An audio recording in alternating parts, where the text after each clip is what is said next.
Welcome back to another episode of the Dr. SuperCoach podcast. You're on again with JB, and it feels like it's been a minute since I've recorded because when you go from the 2 to 3 recordings per week to 0 for a couple of weeks, all of a sudden it feels like you're going to have all this mic rust, which is what I'm now calling it.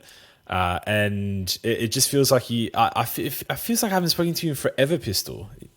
You can pick up the phone and just call me. It doesn't. I don't want to need the podcast. No, I don't want to. After the season's done, I just wipe my hands of you guys and move into the sunset. No, that's it. I mean, you have been rejecting my calls, so I guess that does explain that.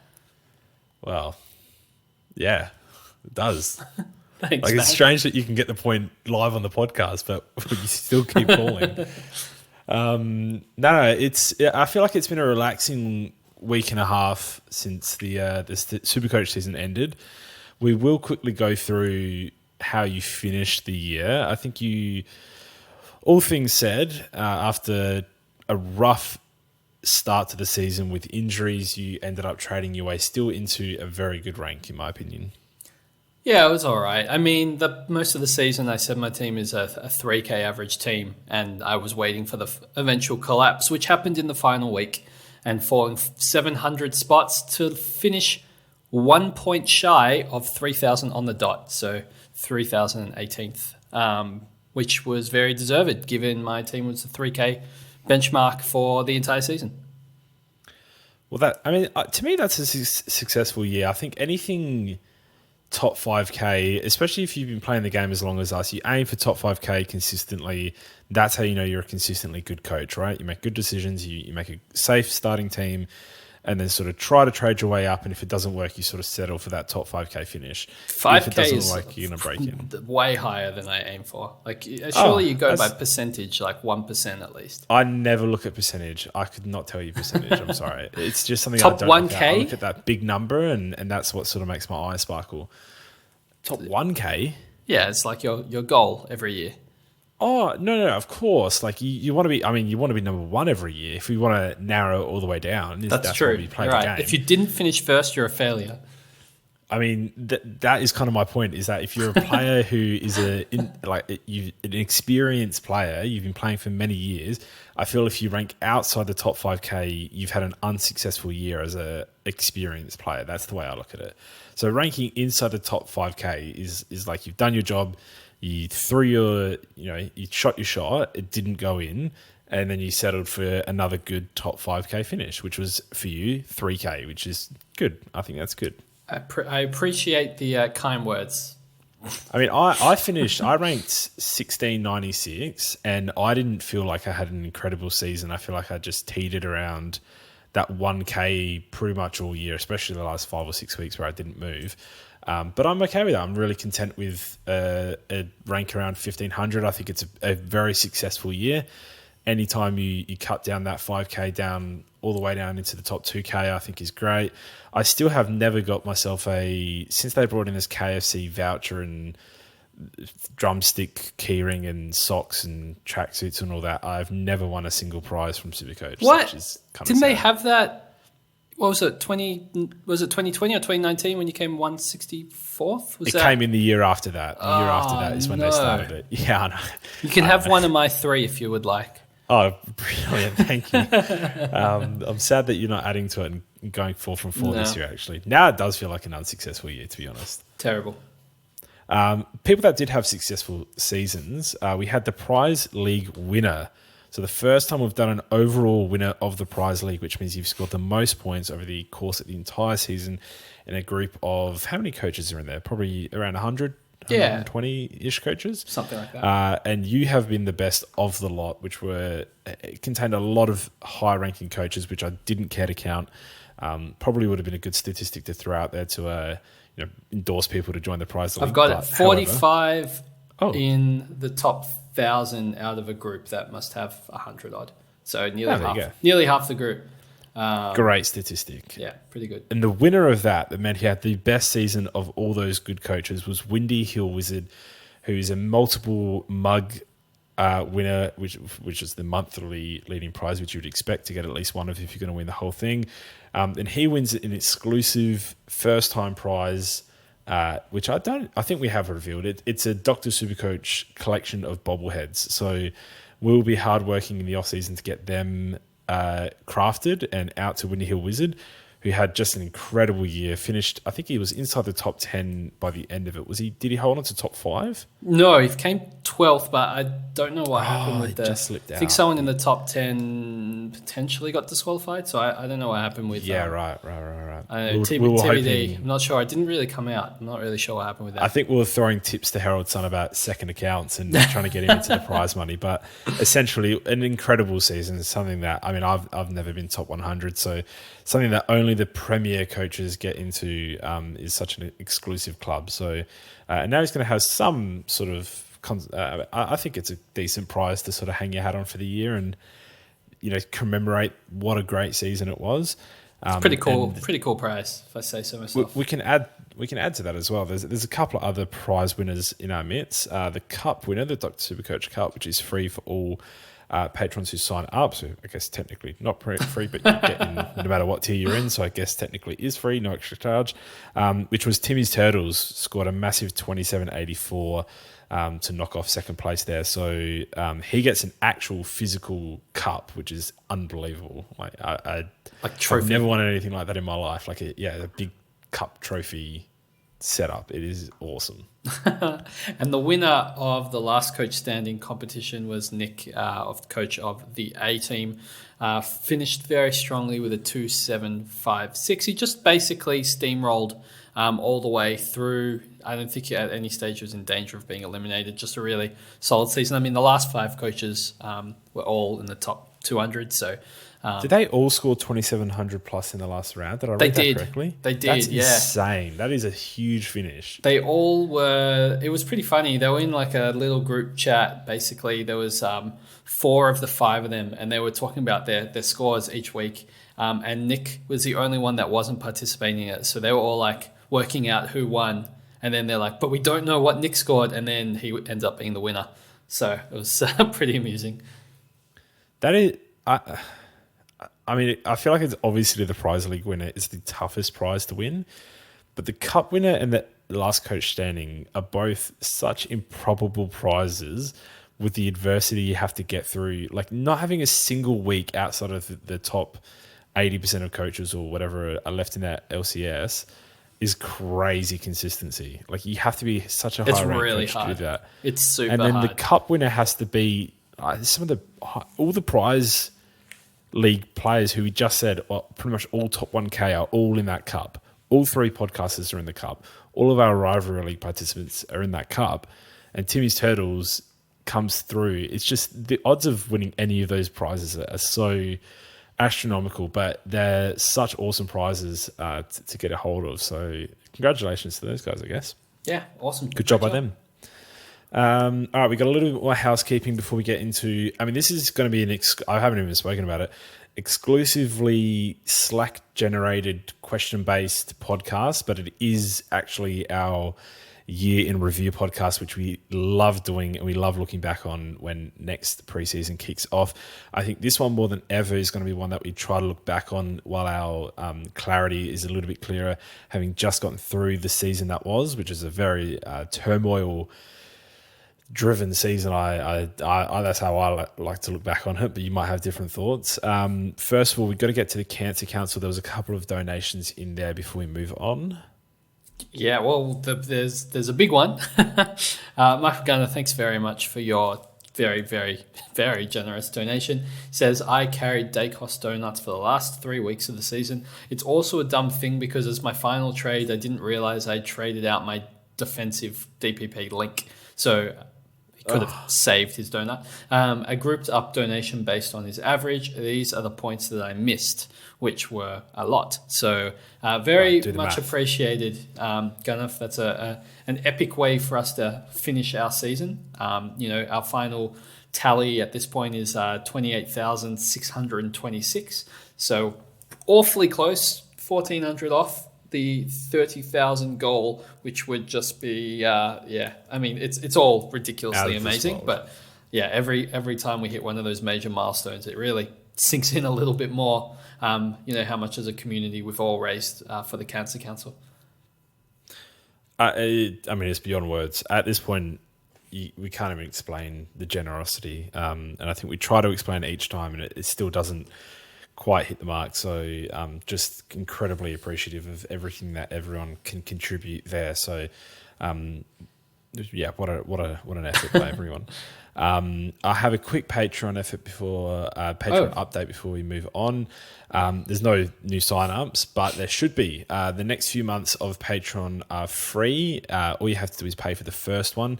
I know there's no SuperCoach happening right now, but if you pay for the month of September, if you join now, you get the everything happening in the Fantasy Premier League channels, everything happening in the NBA fantasy channels, or just the NBA chat in general.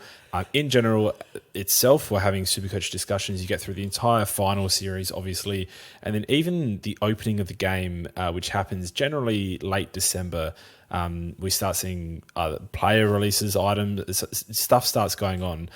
If you cancel at the end of December, you have only paid I think it's the $6 for the entirety of that time. So it to me it sounds like a pretty good deal. You're essentially paying $2 a month to get in. So the next few months are free after you pay for this initial September month, which I mean, goes without saying, I think it's a great deal because I know what Slack is and I know how unbelievable it is and how fun it is and how useful it is as a tool. But yeah, absolutely. If you were inclined to sign up, if you were sitting on the fence prior to this, I think it's a great opportunity to just come test it out, see if it's for you. If it's not, then absolutely guilt-free. You just jump out after a few months. We got obviously discussions about the final series still going on in AFLW Fantasy. We've got a channel up and running, so having a bit of fun. That just NBL outside fantasy as well. just outside the top 100 in that, JB. Fun fact. How many players are in that one? I guess how many is in it there? Like 20 grand, 20K or something. It's shooting up at the moment. So yeah, it's nice. Very good. It's going well. Yeah. That was genuine. I wasn't trying to talk down your rank. No, I players, but it wouldn't have shocked me either. I had a terrible round one, so I wasn't mentioning it. And then I nearly won the weekly in week 2. So now I'm right back in. Now I'm talking about it. naturally. Okay, we have a lot to unpack here. There are a lot of questions. Some of them might go for a while. This podcast might go for a while, but I think everything we discuss is going to be fun, lighthearted, good discussions. You and I are going to disagree. You and I are going to agree on a lot. There are going to be a lot of questions where there's no right answer. We're just going to chat it out. So let's just kick straight into it. Am I doing shout outs for these questions? Yeah, all right, fine. Boston has asked, could you boys please get your crystal balls out and predict some potential breakouts, traps, or premiums to fall off next year? Thanks for a great year. Lots of love. Now, obviously, we can treat all these questions as like little introductory topics, or we give one or two answers for each one, or just whatever comes to mind. So straight off the bat, some potential breakouts. So I would say players that were bordering on premium status this year but didn't quite get into it. I mean, I've got a cheat. Can I use my cheat answer straight off the bat? Can I say LDU is going to break into like uber premium? That's such a cheat, but I'll let you have it. It is. I mean, he's the name on everyone's lips in our Slack at the moment. Everyone's talking about starting him next season. It would be a very cheap way to answer your slap me if I don't start this year. So I'm not going to allow it, even though he'd be mine. I'm not picking him. I don't think so. We can have a discussion about that later. No, I meant in general, not for slap me if I don't start. Oh wow, okay. Well, fair enough. I think he's going to be a potential breakout. No, fair enough. Into uber status. We're talking 117 plus range of average, I think, pretty comfortably. Oh, I can see that happening for sure. So yeah, that's cheating. Pick another one. Oh, you want me to go back to back? No. I'm like trying to buy time to think of my own answer, and I'm like, oh no. All right, I might have a couple of attempts. Oh, I'm really digging that nail in. So if I can steal one of your cheap ones, yep. I think we could look at somebody like Goulden having a big year. I know he was, I guess, obvious in the final series, but like After the bye, he averaged 116, and it's his ceiling for me that's really impressive and important. And I know that Swans players get thrown around all the time and make it really difficult to trust. But watching him in that final, when the game needed to be won, he just got left in the midfield pretty much for the entire second half. And he had 98% time on ground, which I wasn't super sure he would have been capable of. But if that's the level that he can get to, where he can play 98% time on ground, majority in the midfield, that's a bloody scary proposition. So I think there's upside there with like an increase of time on ground, increase of role. And to be honest, they look way better when he's in the midfield. They look so much better. So, and he's the best kick in the team. The way they try to get him the ball is so blatantly obvious, and you can see teams try to stop it. And unless you're going with a hard tag on him, I just don't think you can stop it, because like he goes out and helps out in defense, and then he's popping up on the wing, and then he's popping up in the forward pocket, and his running capacity it's so underrated. I think he's that next generation. Him and you look at players like Zach Butters who are making that leap as well at the moment. That next generation that are really just going to blow up, I think. Yeah. So if I'm copying your cheat with LDU, I think I would be picking him. Okay, I've got more cheat ones. I mentioned Zach Butters, who finished with a 5-run average. We're just going to add some cheat ones for every single answer. I mean, a little bit in this one because, I don't know if people are completely considering these guys who ended well, but Tom Green is another one. 111 average for the season. I think he increases that by 5+ next year. I think he really showed in the last 5 weeks that he can go 120+ for a sustained period. I didn't see that in the opening rounds. We saw a lot of inconsistency, and then we saw an injury. And either side of that injury, there were average scores. I think there was pretty much that middle patch of the season that really, I think a lot of people were just questioning whether he'd even get there. And then that last 5 weeks to finish the season really did prove a lot of people wrong that were doubting him at that point, myself included. It was just great to see him take that next step, which we all, I think, Dr. Supercoach-wise, predicted would happen this year, but didn't quite. Next year, I think he definitely has that in him. And now I'm having a bit of a scroll just to see who else I can sort of cherry pick. I think there's the two names that spring to my mind as actual breakout potential candidates. Both Hayden Young and Sam Flanders. I think both of them genuinely was the next two that I was gonna. I think they're the I'll put quotation marks, like the obvious preseason to the preseason breakout contenders, just because of positional change in the last half of the year, but getting a lot more midfield time, both of them. Yet to be seen how that plays out through the preseason. But I think when the team picker opens, you could probably pop them in, assuming Flanders is a forward. You can probably pop both of them, maybe even Himmelberg safely in your side, at least until the practice matches. Taron Thomas is one that I'll be watching with interest as well. If he gets a midfield spot locked down and is still forward eligible, we spoke about him when he was about 500k 2 seasons ago. Now he's going to come in at around a similar price. And if he's got that midfield role, he averaged on the run home pretty well. It was just whenever he was out of that midfield, you can't rely on him. Whenever he's in the midfield, he's unbelievable. So, can he get a midfield role? Well, I think it depends on a few factors, but it kind of depends on the Jai Simpkins, and I think North Melbourne need to look at who's most effective where.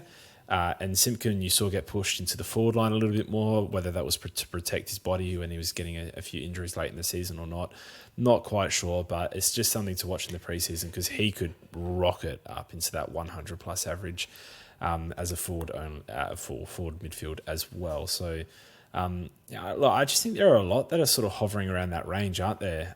If we are expected to pick someone to go from like a 60 average to a 100 average, I don't really have players line up off the top of my head there, but there's a lot of players I feel are on the cusp of breaking into that next sort of wave of premium talent. But they're all kind of predictable as it is. But every guy that I've spoken about so far, like I have strong belief in not just piggybacking on someone else's belief. I really do have strong belief. And the two that you mentioned, Flanders and Young, absolutely fit that mold as well. Just strong belief that they're going to be really good in the right role. Yeah, I don't have anybody that's. I mean, if you're baiting me into like trying to say, let's say like Sheldrick, I just don't see it. Someone literally breaking out to that 100+ range. I don't see any of those really cheap guys making that transition. Yeah. It's more of the not quite uber premiums that break into the uber premiums. That I think that's where most of the value seemingly will lie next year. All right, so just an extension of this question was traps or slash primos to fall off next year. I mean, at this point, I struggle to come up with any that are super obvious. I think like a Luke Jackson when Sean Darcy comes back is an obvious one to drop off. I think Max Gawn takes a huge step without Grundy. I think that one's pretty obvious, but that's the opposite of a drop off. Bananas. Yeah, that's the opposite. It's hard to unless you can sort of identify a role change or an injured player coming back to affect them, or age, like an age drop off. Lachie Neale. I'm scrolling through the list and Lachie Neale, he was kind of... He's on that age sort of drop off. When did he even finish up? 110 average. Yeah, I mean, he had the drop off this year, I guess. He could drop further. Oh, 100% he could, and I don't know if he can. I think like with the role that he has, and a past Brownlow medalist, I think you saw Selwood's later years get towards still around the 105 mark. I think Neil is pretty much safe for a 100 to 110 average, but like I don't think he's going to go 115 plus. Probably maybe ever again. That would shock me more than him just sitting around 110. Yeah, I think he's probably the biggest drop off candidate. I guess you could maybe say like if something happened at Adelaide and they decided to play like Crouch over Rory Laird or something like that, maybe he's in like a potential. I don't know why they would do that, but that's the only other, I guess, one that I can see that could have a drop off. All the others are like young and up and coming. It all really happened this year. This year was huge. Yeah, this year was very, very big for players, just sort of young players getting in good roles and succeeding in those roles. I'm scrolling through this list of like the top averages for the season, and like there are some guys that you look at and just say, they're not going to be the same. I mean, like Cogs is going to have a drop off just because he's back in the midfield and he's just not going to average well enough as a midfielder. There are some players that you can look at and say, they'll drop off a bit from where they were, but I mean, to the point where like, are we going to get a Jack McRae level, like 15+ point drop off, 20+ point drop off from a player? No. Like it's hard to predict at this stage without some sort of role change or something, right? Yeah. That's it. Took Miller. I can't believe how Took Miller finished the year. M is asking what teams will make the top 8 or drop out. This could impact SuperCoach. It's a great question. How versed are you on predicting top 8 to season away? Yeah, definitely count me in. That's too easy, some would say. Let's see. I think we're going to have a St Kilda fade, which I didn't think that's a hot take for anybody. They're probably my number one team to fall out. Otherwise, I think that the Giants probably are the next possible team to fall out, but I think it'll be a relatively stable or more stable top 8 than people think. Usually there's a lot of youth and a lot of good structure in the top 8 this year.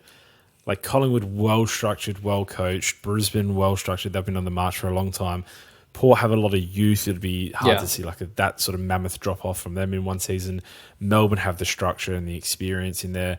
Carlton are always there and about, so they got a top 4 list on falling paper, out, but so I think it'll stay. According to you, they definitely do. St Kilda, I can see more of like they overachieved this year, so that's sort of hence the drop off, but not because of anything crazy, but just because they naturally overachieved. GWS, I think, are a similar type of thing. They sort of left their run late, as did Sydney. But any of those teams getting taken over by the Bulldogs Adelaide, who are going to be a very, very big one next year, I think. And then the likes of, Geelong, who are always there and about. Are they finally going to fade out, or are they going to bounce back? Fremantle have such a young list. Like, there are so many clubs that could just bounce straight back in and take over one of those bottom 4 clubs. I don't think any of those clubs like Adelaide, Essendon, Geelong, Richmond, Fremantle, Gold Coast, I don't think any of them are at the level. Adelaide are. Yeah, I think it could be Adelaide, but it really depends on what they do with their midfield mix. Well, Adelaide were a top 8 team this season. Yeah. No, I think it's pretty much like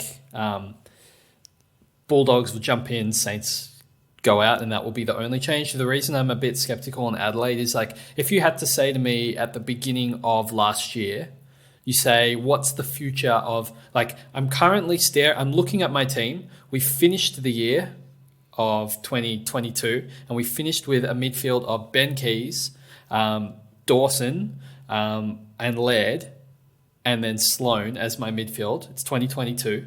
And I say, okay, that's where we're at now. Now we're building a future of the club. Who's in my midfield? Right?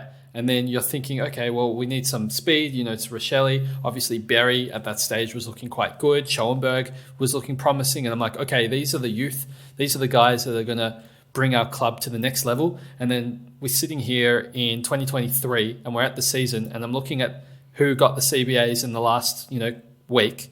And I'm like, okay, so it's Crouch, Dawson, Sloan was playing in the midfield, Laird, and Keys. I'm like, okay, so it's the exact same midfield. That doesn't scream to me like major improvement, especially when most of those guys aren't in the long-term future of the Adelaide midfield. Like, there was an improvement all over the ground except in the midfield. I'll be shocked if they don't make the top 8 next year. All right, fair enough. I mean, the improvement all over the ground was fantastic. So I've spoken about how highly I rate Adelaide before on the podcast. So I'm not. Yeah, they just have enough pieces, and someone like Matt Crouch isn't an old player. Like, he's still young. And they've obviously just secured him. See what they're doing free agency, of course. But yeah, I mean, Sloan should have retired this year. He's not offering, I don't think, enough to be a guaranteed starter in that team. But the other 4 midfielders with Keys going through there, I think they're all good enough. And to be good next year, I'm not sure in 5 years' time if any of those midfielders will still be there besides Dawson. But next year, I absolutely think they're a top 8 side. They were a top 8 side this year. They need Rochelle or Rankin or someone with speed to add to that midfield mix. Of course. They need one guy. I think Rochelle was fine through there, but yeah, for whatever reason, it didn't work out for him this year. But look, I'll be very surprised if they miss out next year. Bulldogs, I think, are high candidate to break in. They're probably going to have a Brownlow medalist on their list. Look, it's those are the teams that I would sort of strap myself to and say, yep, these guys are going to bounce in. Yeah, and then I'm with the you. obvious guys bouncing out. Yep. Oh my Lord. Okay, so I actually kind of wanted to expand on this a little bit. As Em says, it will impact on Supercoach, or could impact on Supercoach. With the easier draws in the bottom 10, would you... I think I always feel like there's something to like getting on the hot team, the team that starts like hot. And I know we look at fixtures for this, but I feel like we kind of forget that every season. And like the hot team always has like some high pie getting players for Supercoach. It just feels like it always starts that way. That sort of... So when you said top two, so it's broken up into a 6-6-6. So like the bottom 6 teams this year that get the easiest draws: West Coast, North Melbourne, Hawthorn, Gold Coast, Fremantle, and Richmond. So they're the teams who are the target. For example, Fremantle and Gold Coast. Yeah. In this example, those are 2 teams I could foreseeably see going better next year. Like, that's right. Considerably better, at the point where both teams, I think, at some point will be in the top 8 for a couple of weeks, pending their draw. And I agree. Whether they finish in there or not, I'm not sure. But like, are those teams that you were looking at potentially targeting, or is it the teams that we think will still be in the top 4 winning most of their games rather than trying to sort of catch lightning in a bottle with the other teams? I mean, obviously there's a mixture of the two. You don't start 18 players from one team, but I just think like every year I look at the Supercoach winner and well, not every year. I know some people within the top 5 or 10, and a lot of the reason that they've gotten there is because I'm a Bulldogs fan, and Bulldogs had a great year, and I started 4 of them this year. and it's like, do you know what I mean? Yeah, it happens. Like you actually probably know the exact example I'm talking about there. With someone that we know who finished in the top 10, who just rode like their team having a really good, successful season. But I think there's something like to that. I think there's something to picking the right team that's going to go crazy, and just watching them a bit closer in the preseason just to see if they have viable options.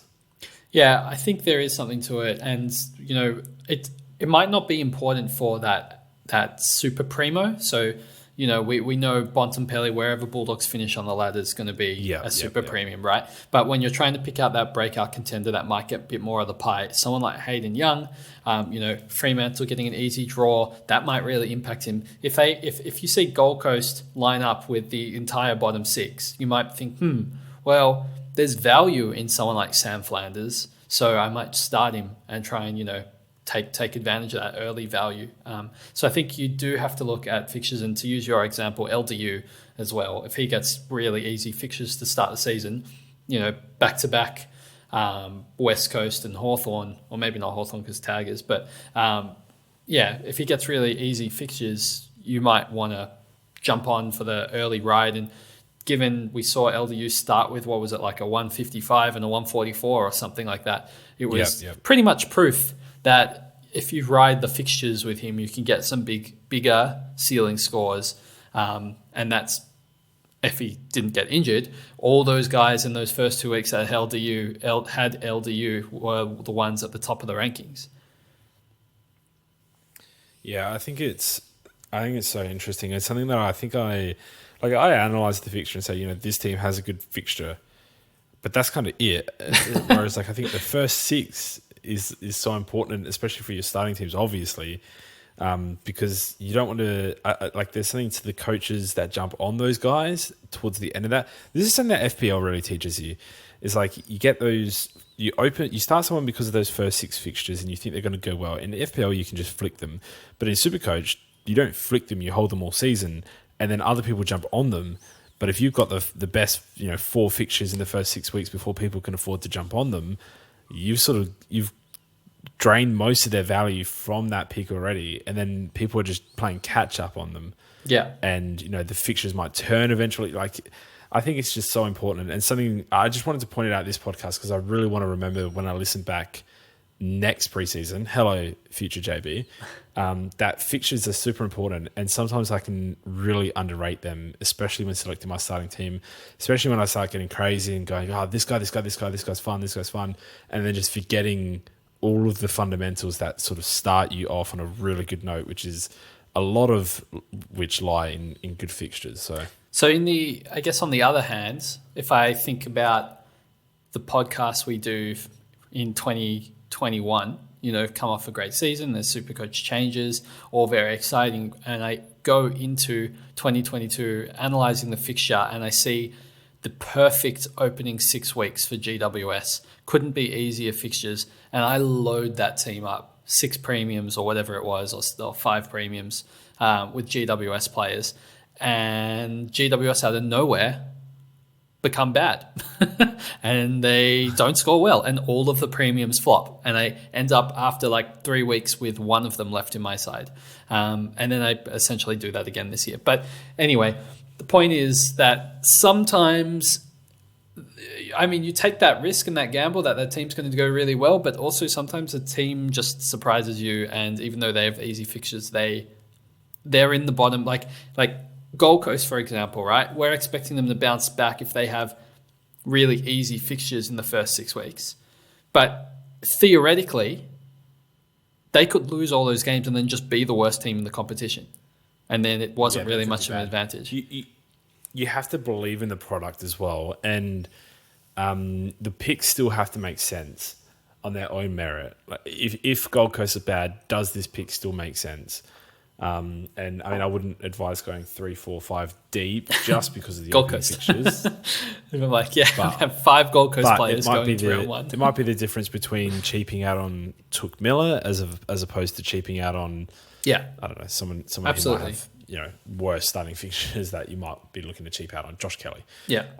So it might be that difference. So I don't know. I think it's just something that is important to remind ourselves early next year when looking at these players, because it is a factor. Like, as much as we try to ignore it, it's a definite factor. Okay, we've got another question. This is from Keisty. This one might be a bit long, depending on how we take it. But let's do it. Make a list of things / mistakes from the season and make a reminder list for next season. For example, start Clara in English, having a completed team super early with no trades left for carnage, full on premiums, more successful to start over mid-price potential. It's okay to have rookies to start on field and bank the cash, whatever comes to mind. Think it's just too easy to forget the year after, blah, blah, blah, blah, blah. Okay, so... You're going to have to summarize that for me. I mean, for example, start Clara in English is his example. I mean, I think clear example is start Clary, no matter what. I think he's the best SuperCoach player in the game. He's going to be a little bit cheaper as well next season. I know we laugh about it because you always find a way to not start him, and you drag Chizo and I into that same metric. Hey, don't blame me. However, Clayton Oliver should have 100% ownership. And JB, if you are listening, you have to start Clayton Oliver unless he is severely injured as we speak right now and not playing in round one. You just have to start him. English, on the other hand, I want to have a discussion about English before we actually get into the crux of this question. Let's do it. I still think the reasoning behind fading English at the start of the season was super, super validated. Because I think if you have... Because think back to the preseason. He had hamstring concerns and concussion concerns. Right? I mean, he had something. Concussion, was it his hammy? It was his hammy. He did his hamstring like twice, or missed training / game. Yeah, missed a training session. Twice. Yeah. Numerous times. It wasn't just one. And then he had the concussion issues from last season, which we were worried about going into this season. I think that's fine. I think if there are 5 players like that you ignore, I think percentage-wise, you're going to come out on top most times. The times that what you percentage don't, is that? the times that you don't is when that player goes absolutely bananas and just becomes one of the best picks in the comp. And that's okay. If you're sticking to your mantra, I still think you come out on top most times when you apply that same knowledge to your starting pick. Someone's had multiple hamstring injuries in the preseason. I won't start them. I'll start this alternate option, who I like instead. I think a lot of the time you still come out on top. This was not one of those times, but I think it's a little bit hindsighty to just say, yeah, that was the obvious pick, because it wasn't. I mean, I started Wits, who had no injury concerns and then got injured in round 3. So I may as well have chosen English. All right. Let me also ask you this then. Do you think we overrate the injury concerns in preseason? It's such a tough question because it's who is it, right? Like, I get it if it's English. Concerns? I mean, yeah. I mean, yeah. Given his injury history, we probably. I mean, no. I mean, same with Sicily coming off an ACL. I think there's like some concerns of any player. I mean, maybe not Sicily, but Wits the previous year when he went bonkers, when they were like, yeah, he's 50-50 for round 1, no training, coming off an ACL as like 110 kilogram ruckman, and then like plays every game of the season, averages like 120. I feel like it's fine to fade that player. And English, I feel like it was also justified missing him. It's just unfortunate when they play 23 games, they're like the best player of the whole year. But like, we knew that, right? Like, we knew that we were fading someone who could be R1 all season long. And we knew that there were alternate options that we believed in, maybe not equally, but we believed in enough to think that the English risk wasn't worth it. I don't think that was the wrong line of thinking. And I think if next year, if there's a player, for example, LDU, who's had injury concerns this season, if he has an interrupted preseason next year, as in, I don't think I think you're jumping at shadows if it's like they've missed one training session and you're like, oh God, I can't start them now. I think that's jumping at shadows. But if we see, they've missed the second practice match because of an injury and they're in doubt for round 1, for example, that is like you're almost crazy to start them, even though you understand the upside. Most times that's not working out for the players who start them. Like Parrish. And I still think that's true. Parrish, people wanted to start, and some did, and he hurt his calf in the preseason. And we were like, don't start Parrish. He's had a really interrupted preseason. He's hampered by his calf. And then halfway through the season, he hurts his calf again. And it's the same calf. And he misses periods of time. And he struggled with it as well. And that's a preseason injury that happened. I think a lot of the preseason risks, when we went through in our second last podcast of the year, when we went through a list of all of the mid-prices and we spoke through, why they didn't work out. And for a lot of them, it was they got injured and they were cheap because they were injury prone or injury risk, and then they got injured. So if we apply the same logic, being like, hey, these guys are injury prone, that's why they're cheap, and then they get injured, it should kind of be like, hey, these premiums are injury prone, and then they get injured, and kind of still having that mindset shouldn't shift too much. In fact, the risk gets lessened the cheaper they are, but for some reason, sometimes it works out when it's Tim English and he averages 128 across the season. But a lot of the time, like an injury-prone guy that gets... Sam Walsh. Yeah, injury-prone guy that gets injured. Then did his hamstring and missed another 4 games on top of that. Yeah.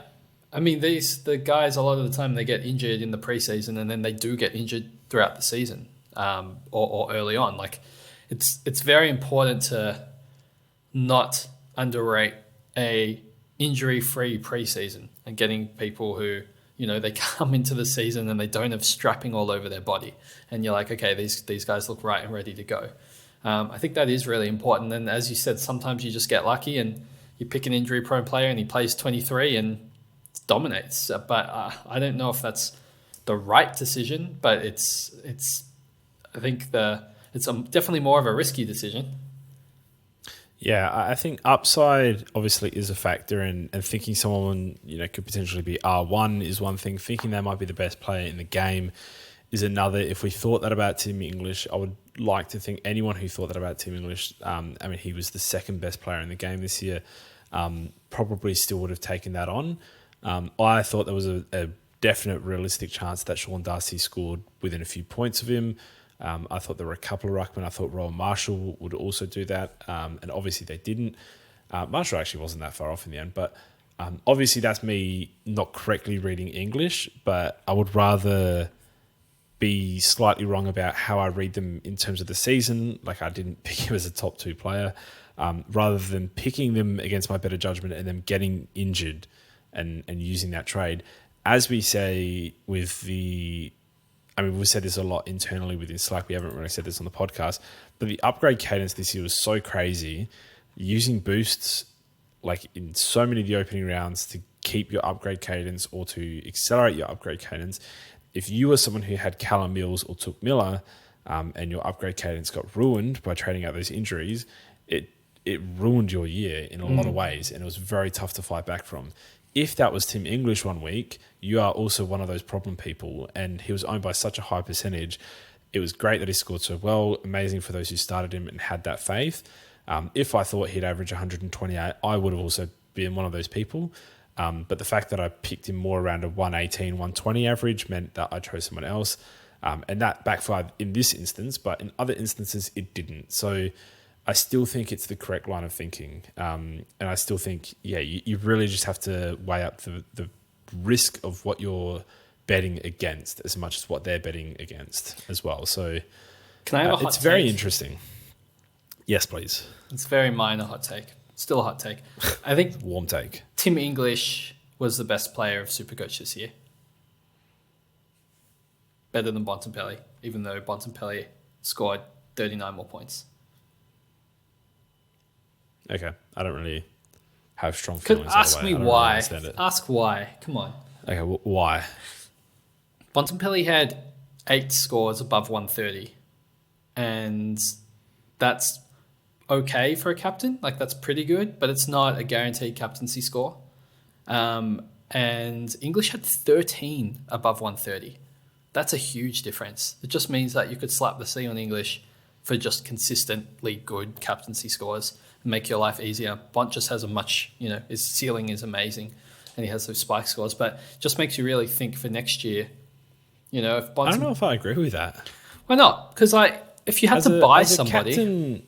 As a captain expert that I am, self-proclaimed, I would rather my captain score a low of 110 than have an 80. I know people that captain sub-tons for Tim English. I don't know anyone who captained a sub-ton for Bontempelli this year. I guess that's true, but it's a lot of the time. I mean, how many times did Bontempelli go under 100? One time, right? Yeah, round 2. And English had 3. One was a 99. It's much of muchness, realistically. Yeah, but no one was captaining Bont in the first month. If you didn't, from when he was actually captained, I would say he had 0 sub-tons. Yeah, sure. And actually, he only had one score below 112 in that time as well. Not just sub-tons, but 112 sub. Yeah. He had a 101 against GWS. I don't know. This is just the captain's expert talking to someone who has historically awful captain score. So I'll let the audience decide which one they were. I think it's interesting. It's interesting. It's interesting. What did I'm just looking? If they're predictable, then it's fine. If they're predictably bad scores, it's fine. If he's there are so many times I said Bont is better than English this week. If I can predict it, then you can predict it. Don't give me that much credit. No, I see that he's coming up against Port in round 13. And I said, all right, this ruckman is particularly restrictive. Or I called it in round 21 when he came up against Richmond. I called it in round 24 when he came up against Geelong as well, and said these are particularly restrictive ruckmen. Do not captain him. This is a Bontempelli week. In that game against Richmond, Bont scored about 150 and English scored 112. In the game against Geelong, Bont scored 146, English scored 103. And so if you can predict it like that, if it's easy games to predict, then English is better because the games you are picking him, he goes bigger. That is true. But they're not always predictable. No, I just find it really interesting because I know we're going to talk about, potentially fading English or picking English for next year, given the limited amount of ruck spots. And I guess it all adds, this conversation is all a factor of that decision as well, because the alternative is, you obviously, I think most people are probably picking Oliver, but if you wanted to splash the cash on Bontempelli or English, I don't think anyone's picking all 3. Maybe. I don't know yet. Potentially, people do crazy things. Is it crazy? Yeah, probably. I don't know. No, I don't know. That's a hot take. Well, maybe it's not really a hot take. Yeah, but all right. Do we want to move on? Do we think we've answered that adequately? I don't know if I did. What was the question? Having a completed team super early with no trades left for Carnage. He's just asking for things / mistakes from this season. Oh, I don't think not starting English was a mistake. I think not starting Clary was definitely a mistake. I think I got to full premium in a perfectly adequate way.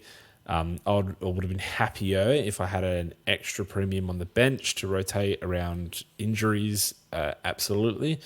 The way in which I played, I traded harder for league and could have had trades left over anyway. So I think I did that fine. Obviously, if I didn't play for league and I did play for rank, I would have been in a position to play that fine. But in terms of the starting team, well, I miss Guns and Rookies. I think I'll be likely back to Guns and Rookies next year with the odd exception of a mid-pricer, maybe 1 or 2 sneak in. I don't think the mid-price thing is working. I hate that I've been sucked into it 2 or 3 years in a row when I was a historically Guns and Rookies player for my first 5 successful years of Supercoach. I don't feel like I've had a good year since then, and even this year didn't feel that good. But essentially, I think mid-price madness is where I keep failing in Supercoach, and that is the biggest mistake I make every year for the last 3 or 4 years. I'm pretty sure you started 12 premiums and I started 11 because I started more mid-prices.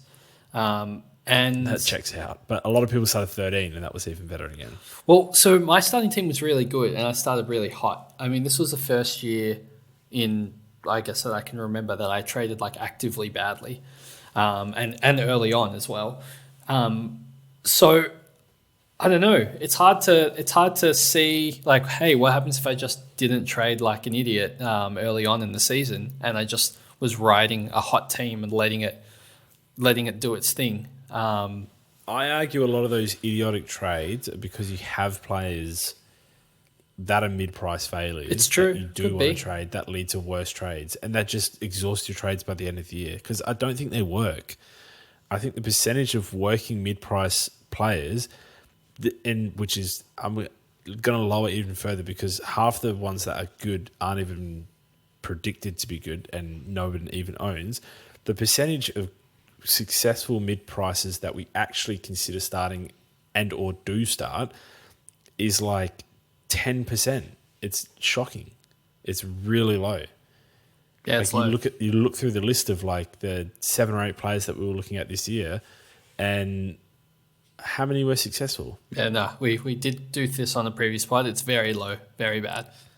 Very low. Like it just doesn't work, and then it costs trades. And if I had an extra rookie, which the rookies ended up being very good this year, if I had an extra rookie in that slot and an extra premium in the other slot, of which the premiums that I left out, which were next selected in my team, included Jordan Dawson's and Clayton Oliver's and like the play, like all these premiums that I wanted in my team. Yeah, I found a way to squeeze more mid prices in, and they just didn't work. I don't feel like I would have had a better season. I guess the mid prices gave early flexibility to be able to get people like Dacos and Goulden if you miss them, and that was a benefit. Just the additional flexibility. That is a benefit, but I don't think paying an extra $60K for those guys later on is worth starting failed mid prices for. It feels like the end of the world when Dacos and Goulden start with like big tons to start the year, and That's another thing we need to reflect on. I mean, you didn't start with them round 1, right? So or round 2. Correct. I think you got them at the end of round 2. No, I traded. I'd have to look at my trades. Hold on. But I remember there was panic at some stage of not owning them. And like, so that obviously impacted your trade decisions because then you would have got them and it would have felt like the end of the world waiting to pay 60K more. But that's something you would do differently next season and just let it play out and just get them when you get them? Or is that like, is there a lesson learned there, or you just do the same thing again? There's 2 lessons learned. Firstly, in round 2, I got Goulden, and in round 3, I got English, Dacos, and Zeeble. Oh, nice. So, kind of great. Round 4, I got Oliver. Like, it just shows how much I didn't like my starting team, and I still finished 1,500. Like, it's so fun. It's such an overreaction. But upon those trade outs were Clark, 315K. Yeah, that was not good. Who, Hunter Clark, that's someone I didn't even want to start. Lockie Ash, who took till round 6 to show that he was actually a capable AFL footballer. He's been so good. How good was his finals game? I know, he's been incredible. And Tanner Bruin, that's 3 mid-prices traded out in 2 weeks in the opening 3 rounds of the game. Now, the lesson learned is that I traded in Zeeble, who was incredible, for 350K. That was a good pivot to someone who was good. I traded in Goulden at 472K, which now looks like just an overreaction, because he plenty of times this season he was around that price again, and although he was a successful pick for the entire year, I still think I could have got him many weeks after that without overreacting and trading out someone who could have come good in the end. And then there's Dacos, 502K. I don't care what prices he reached at any other point of the season. That was the best price to get him at, and he was the best player to own all year, like until he got injured. Yeah. So it looked that like trade Goulden feels good. Goulden was only 490K at round 8. After that, that's when he exploded with back-to-back 156s and got to 600K. What was his percentage of ownership of percentage? You'd be surprised. He started in 40%, and by round 8, he was at 40.7%. Yeah, and then that's the week everyone got him, wasn't it? But yeah, well, it jumped up another 12%. Yeah. Yeah, I mean, look, that is when I should have got him, and I would have missed out on 2 tons, 3 tons, maybe. I can't remember. Yeah, what he it was was, averaging but 102 after round. there Oh also wait, a no, few that was sub after tons in round 8. there as well. Before that, yeah, it was averaging 94. Yeah, I just feel like I overreacted, and the problem is I liked the pick in the preseason, but I looked at it and thought 470k. I'm never going to get him this cheap again, and Yeah. 2 months later he was 20k more. Like I Yeah. could have just waited and then jumped on then, and I would have got more points. But I guess you think about English though, right? Like you see back-to-back 130s and you say, he's already pretty expensive. Maybe I'll just wait to get Tim English. You know, he's 580k. It's not like he's going to go up that much. And then he ends up at 670 after round 5. And then it takes until the buys for him to drop below 600. yeah, but I think there's a difference there. Like so for Goulden, you look at him and you look at his player, you look at him as his role, you look at the team that he's on, the coach that he has, and you can foreseeably say that he's not going to price you out at 700k for most of the season. Yeah, it's whereas true. Tim English, you could 1,000,000% argue that until the cows come home because he just ticks all the boxes. So like you have to this game, everyone says how it's luck based, and it is in such a big way. It's so injury based and so luck based, and it's so BS. And I get it 100%. I have the same frustrations, and they cater to the casual players, and they add trades every year, and it detracts from the skill gap that has been in Supercoach for so long. But the skill gap exists in identifying what a player could possibly do against you. And what players need to be jumped on and what players can be left alone a little bit. And look, I failed that at some points, and I passed that at other points. I got English after round 3 because I saw him as that player.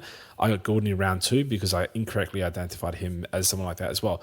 But you're not thinking straight at that time. You see a guy put on 100 points, 40% owned, and think, oh my God, how many weeks can I survive that? But you don't think, how many weeks is he actually going to keep doing that? But you think who you jumped off as well. So you had an outlet. Oh, yeah, of course. But Ash, I know people who held Ash for 6 or 7 weeks after that. And, you know, he wouldn't have been that far from Goulden's points output in that 6 or 7 weeks. And then they're 80k closer. I know it's hindsight, but I don't think someone like Goulden is someone who I should have been reacting to so quickly. I think that was a misread. Yeah. And I'm talking from someone who has had a successful season, 1.6k, of course, but like it's the other guys that you need to jump on. But that's misreads in the preseason as well. I started Darcy over English. And if I was so worried about English's injury concerns, why did I get him in round 3? Yeah. They still exist. Good and this question. time it cost me a trade. So I don't know. There's a lot of things as a coach that we can look back at, and you know, hindsight plays such a big factor in these games. And look, I think I traded pretty well, and I went back to my roots, and I identified guys myself, like Liberatore, who I said not a lot of people own. I want him for the end of the year, and not a lot of people will have him for the end of the year, and that's who I want. And I got him, and he was unbelievable. But then there are guys who price-wise made sense, like Sam Walsh, who I didn't want. And he looked awful. And I said, please don't get him. I'm suffering so badly. I don't want anyone to select him. And then a bunch of people did. Yeah, I got him literally just because of price. And, you know, it was so silly. But there's just that element of you got to back yourself. If you trust you don't have to even trust in yourself entirely. If you trust in someone you know, if you trust in a friend, there are plenty of patrons that I speak to that sort of help refine my opinion of a player as well. And I might say, look, this is my read on this guy. What do you guys think? And they might agree. They might be completely different. And you just have to weigh it all up. And at the end of the day, back in what you believe in. And there is still a huge skill gap in this game. It is identifying players that are going to hurt you and identifying players who won't hurt you. No, it's very interesting discussion, JB, if I do say so myself. Huge learning curve for me. Okay, how long have we been podcasting for? Not long enough. An hour. We have a lot of questions left. How do you want to tackle this? Do you want to go a bit quicker, or are you? Well, we can if it's are you committing to a 2-hour podcast here, or? Yeah, we'll just see where the night takes us. I think if it's a question we can speed through, if it's a good question and there's analysis, let's just do analysis. Cool. Okay. Rob sees the next one. It kind of touches on what we've touched on a little bit, but asks a little bit differently. Which players are likely to be popular, so popularly owned, but fool's gold? And when I see a question like that, I immediately think who did really well this season? Because those players are going to be highly owned off the rip, no matter what. The first guy I identify is Rory Laird, who I hated owning this year. I think he'll be popular because he'll be cheaper, and I don't think he's necessarily better. Yeah, okay. I think with Matt Crouch being included in the side, that's probably a good call. Any Crows player I'm scared about. Like I was all gung-ho about, in the last couple of weeks of the year, I'm like, I'm going to start Dawson as a POD next year because I love Dawson. He's always on the screen. He has so many different ways to score. Such a penetrating kick. He has high time on ground. What's not to like? And then Crouch came into the side and I'm like, oh no. Like Dawson's now gone 89, 111, 118, 111. And I'm like, instead of getting a guy who I thought had 130 ceiling or 130 upside, I've now got a guy that's like 115 upside, just like completely killed off the pick. So that worries me. I think someone like Petrarca might be a bit of fool's gold because he played a lot without Oliver. So his score may be I agree with that. A little bit inflated. I think he's just really good as well, though. That scares me. I think he could just be 120 with Oliver. It's very true. Could definitely be. Lachie Neale is always highly owned. He's 43.1% owned at this point to end the year. Will he start off highly owned? Probably in, I would say, 20 to 30% of teams. And I think that's definitely fool's gold. What about changing positions? I think Sheldrick will be fool's gold. I think people will see a high average and a cheap price because he didn't play many games, so he gets a discount. And I think like banking on a breakout in the Swans where they just rotate so many players through the midfield. Bit of fool's gold there. And I think similar could be said probably about Callum Mills. He'll be a cheaper price, so probably draws in a lot of people. But Mills is just so good everywhere that I can't see him just playing. They're like, okay, you're in the centre now for the rest of the season. Like, in what world? It's unless a bunch of midfielders get injured, it's just not happening. No, I agree. I'm trying to think of other players that'll be... I mean, Adam Chera, I think, has had such a good season this year, but I don't know if he's exactly that Uber guy yet in the midfield. I think a bit of Carlton bias and what we remember from this final throw one up series for will you lead us to... That Can you not cut me off this time? I'm sorry. I got really excited because I wanted to say Zach Butters. And you think Zach Butters will be fool's gold? So, what odds would you give it if I told you? Like, what odds would you give Zach Butters playing through the entire season with no injury 80%. Affected? Yeah, that's not great though. It's pretty good. It's pretty good, but it's not for someone who's. I don't know how many players there's only like 5 or 6 players in the league I'd give 100% to, and one of them would have been Clary before this year. But this guy you're paying like nearly 600K for. Yeah, I think that's a bargain. I mean, I get it because upside for sure, but if he's not going to play every game, that's not ideal. But he played every game this year, and I don't know, like, look, I 100% understand, but at what point is it like, yeah, he was just young and stupid, and now he's sort of growing into his role, and a full season of midfield, like 0 full time whatsoever. I know, I want to pick him so bad. Full season in the midfield, 5-round average to end the year of 140. Okay, I'm picking Butters. Jesus. No. Okay, so can we scratch that one from the fool's gold record? Yeah, please? Okay. I actually think Errol Gordon is more likely to be fool's gold than Zach Butters. Yeah, probably for all the same reasons I said about Mills and Sheldrick. Just being midfield only as well.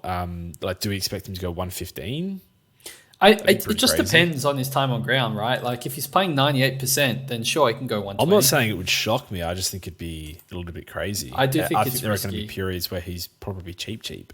Yeah, I think you got to... I mean, he's now the number one tag target as well for that team. Yeah. Like, overtaking Chad Absolutely. Warner. I think you can wait and see on that preseason. I'd need to see him be playing 100% time on ground to it's that time on ground percentage I really look at for those breakout candidates. People like Andrew Brayshaw had a really an increased time on ground to end the year. I think it was just from right before the bye, he had an uptick in time on ground, and his average really lifted, matching that time on ground. So I think that's like a pretty good indicator of value. So I usually got judge two it based more. on that. So Brayshaw wasn't one of the No. as in his. I don't think he's full score. I think he's pretty good. Yeah. Yeah. I got two more before we move on to the next thing, I think. Yeah. Isaac Heaney with limited forward options, I think he's going to be talked about a lot again next year, especially considering he had a very good finals match and looked good. I think he'll be spoken about, and I think he's always fool's gold. And Jack Steele, I just don't think he has the scoring prowess under Ross Lyon that he once had. Again, had a very good finals game, and I think will attract a lot of people with that. It will be very cheap, but I don't think I want to start Jack Steele next year. I think that's a bit of fool's gold as well. And he's injury prone at this point. Nah, I'm actually, I think that's a hot take, but I'm with you. I think this is something that we can talk a lot more about. Obviously, when the game actually comes out and we see the starting percentages, we can indulge a lot more in this kind of chat, though. All right, Clowny McClownface says, how many players did you have in your round 1 team and carry all the way to round 24? I can't imagine there'd be too many by you, JB. I think you're trading out players left, right, and centre. I don't know if that's true. From your starting team. You just talked about I started Sheasel. I started Chesser. I started Constable. They both survived. You're going... I started Bont. I started Laird. How many premiums survived? Did I start either of Sinclair or Stewart?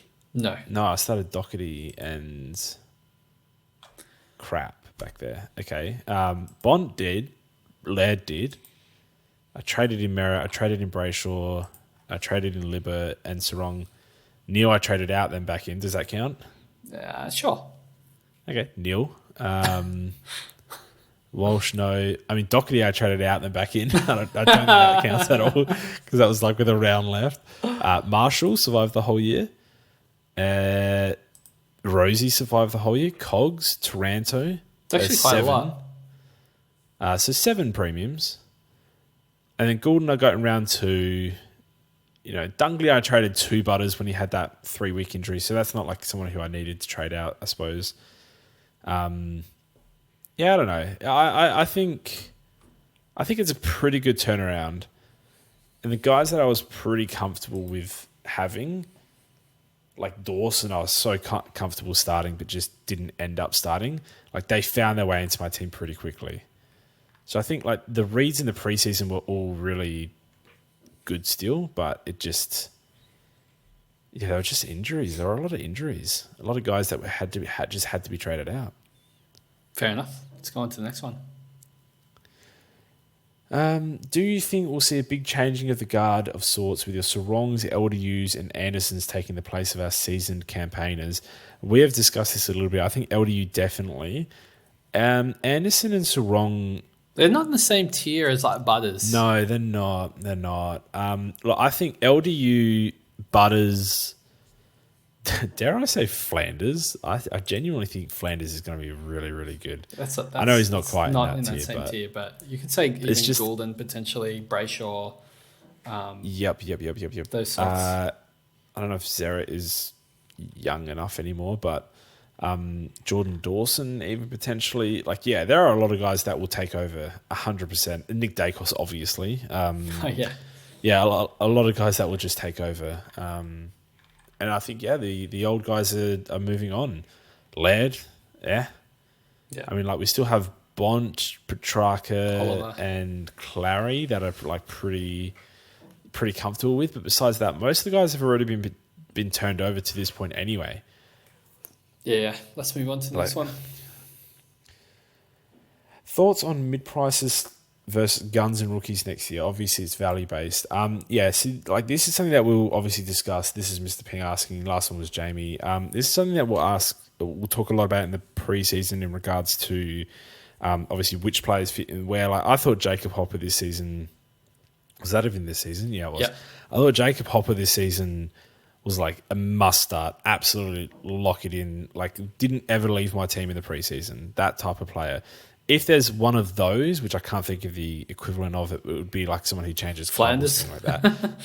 Yeah, well, Flanders won't be that cheap. He'll be like $450 or something. He'll be almost premium. Yeah, sure. But anyway, if there's someone of that esque in the mid price where I'm just like, you're locked, like guaranteed they're in, then I'll obviously start them. I'm not going to avoid mid prices that are obvious to me. Yeah. But I'm not going to be seeking like the Lockie Ash value where he had 40 touches in a preseason game, and I just believe in him as a player because they could just so easily start average, or like they will have a hot period during the season, but there's nothing to say it's going to be in the first even 10 weeks. Like it could be the end of the season, which it has been for Lockie Ash. So like I'm just not going to get sucked in next year. So I'm committing to guns and rookies, but there is always a chance that there's a player in such a good position that I genuinely believe in, just personally believe in them as a player and in their new position, that I will start because they're just really obvious and good. Yep. No, I'm with you on that one. Cool. Rookie planning. With a sub rule and higher priced rookies getting the game time, is it a given we just pay up for our rookies from now on? How should we adjust our mindset moving forward? Like, I think the answer is yes. Yes, I agree with you. It's like I think if I traded, if I started 3 less mid prices and instead started every expensive rookie in their place, I think I would have had a better year. Yeah, absolutely. Like quite simply, points wise and cash gen wise, I think starting the good rookies that are looking secure in their best 22s early is just going to be really, really, really essential. And avoiding the chesses who we knew were going to be fragile and those types of players is going to be even more essential. Yep. I think there was some, like we couldn't fill out our bench with playing rookies, and that's why we got caught in the chesses and some of them. I think we overlooked Michaelini. That was a big one down back. But outside of that, I mean Chandler, of course, up forward. But I think it was Van just Bryan as well. No, well he didn't play round one. Did he start? No, not round one. Yeah, so that doesn't count. But I think just those two were big misses. But that only lets you eliminate 2 mid prices. I guess maybe that's all you needed to do, to be fair. Yeah, but there just weren't that many options. Was there expensive players that we didn't start? I don't think so. I'm trying to think of the top 10 in the draft because, like, obviously we started Ashcroft. I don't think there was others because Wardlaw was injured and Sardis and all of the like Cadman and all that we were never going to pick. So there genuinely weren't that many options. Looking at the draft. I'm telling you, we were Cadman struggling. obviously wasn't an option. Ashcroft we started. Sheasel we started. Wardlaw was injured. Tardis wasn't in the team. Bailey Humphrey wasn't in the team from round 1, was he? I mean, he may have, but that would have been a poor start. Yeah. Cam McKenzie we started, or a lot of people started. Could have started Ben King. He made money, good money. Yeah, I mean, players around that 200k mark. Jai Clark wasn't in. Jinby we did start. Philippou, a lot of people started. I started. Hollands is one that we passed up on. He ended up being a good pick, 166k. And then looking down here, not a lot of these players got game time, and then you get to Michaelani, who we've said already. So, yeah, I think it's pretty much everyone picked in the top 15 of the draft. If they're starting, even if they're an elevated price, you just get them in. And I think it's a mentality of starting a 166k Hollands on your bench is like the mentality that we need to sort of get over. Is like, we're not going to have 123k guys or 102k guys on our bench. There's no GWS Gold Coast or suspended Essendon players allowing these guys to get game time. We're just not going to have them. So we just have to spend up and have those players on our bench at a higher price. But it is what it is. Yeah, Charlie Dean, here we go. Charlie Dean, baby. That was Kel. Steve G wants to talk about potential positional changes, which I think I think most of them are obvious. So I think we leave that for the game opening. Sorry, Steve. Are there certain positions that start the year well? The last 2 years, it's felt like the 3 premium defenders are going light in the midfield has been the play. Anything to this? I don't think so. I think it's a complete myth. Whatever data you can back up, I think it can absolutely just be chalked up to variance. And I'll always back my premiums in their own individual right as picks over, but defenders scored 18% more for the first 6 rounds. Like, I just don't fully buy into that stuff. I don't know about you.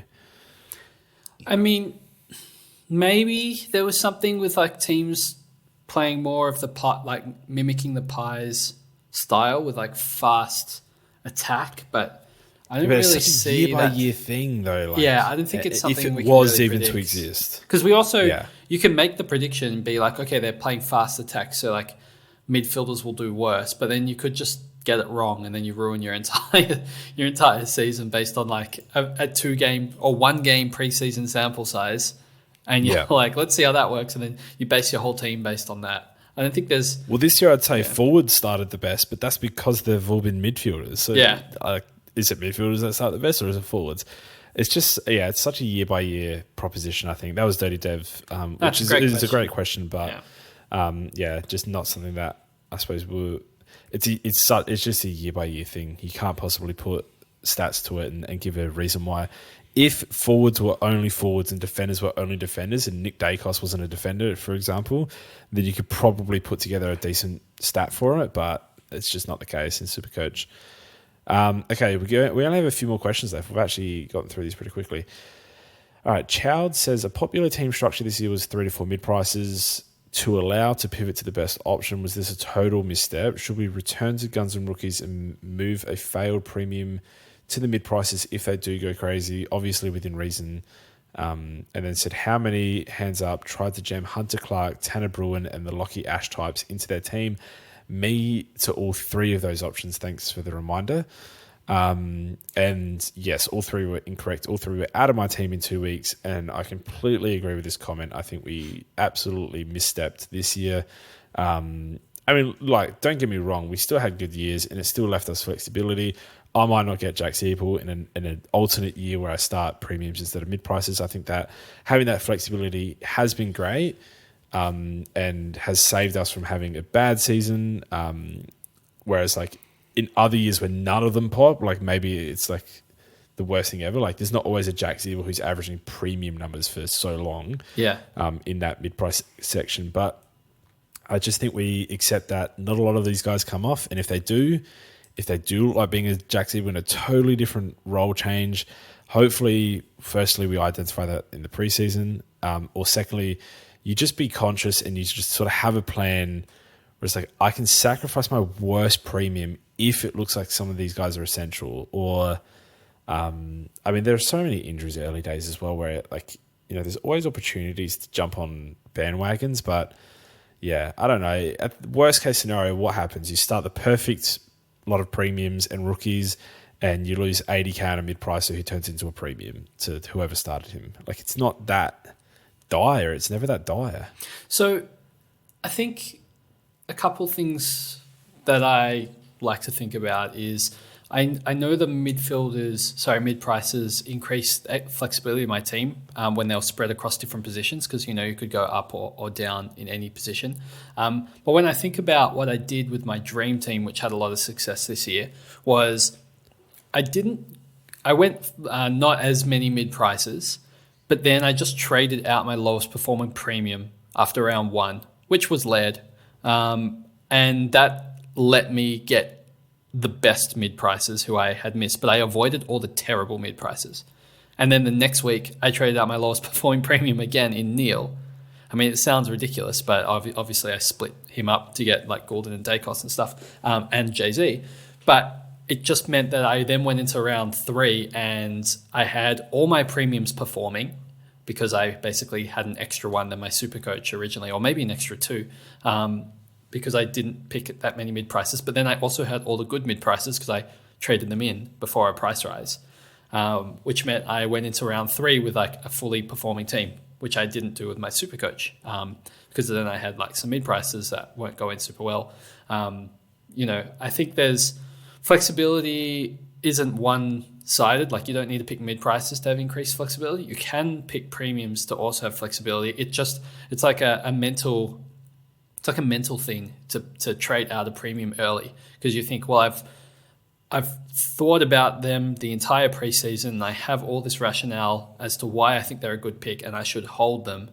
But I guess if you're just trying to pick purely based on flexibility and trying to like get the most out of your side, I think if you come in with a mindset of like, I will trade out one of my premiums, but I'm not going to select any mid prices to start the year or whatever it might be, or fewer mid prices to start the year. I think we should have enough flexibility to be able to adapt to that situation. And if there's a situation that calls for us to trade out one of our premiums, I don't think we should say, boo, don't trade out Neil after one round. How dare you? Because you got to look at what you're trading in. And if you're able to get I agree with that completely. All three mid prices that you missed or something, I think that's the bigger win than sacrificing one of your premiums.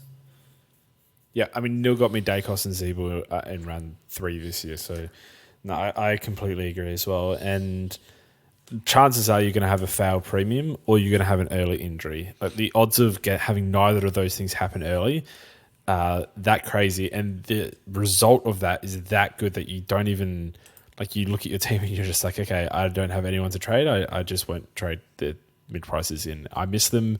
Someone else is going to get 100K on that player, but I already have the premium that they're saving up to get anyway. So, like at the end of the day, the downside of not getting these guys, if you do have a scenario where you can't possibly get them, isn't that bad that you need to like start contingency plans for guys who might start well. And their odds are there just might not be anyone worth getting. Like there might be guys that start hot in the mid-price category, but you don't think they're worth getting. They're starting hot in roles that you don't believe in, or they're starting hot and players returning from injury that's going to stop their role. Like, there's so many things to consider. I mean, Setterfield, I keep coming back to it. Like, how many people traded Setterfield in? Too many. So he went from 4% ownership after round 2 to 34%. So 30% traded in this guy. That's crazy. 30% of the entire competition, which at that stage of the year, that's like after the amount of people that just give up after round 2, it's like 50% of the competition or whatever. They got him in. He made 90K from that point. So they used a trade.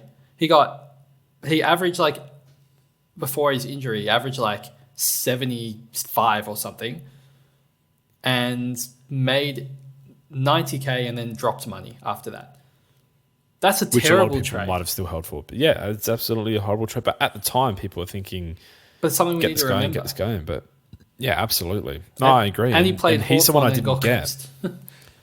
He's someone I didn't get because not that I didn't fully believe in him, but I effectively chose Jack Zeeble over him as someone who had a more sustainable, premium potential role.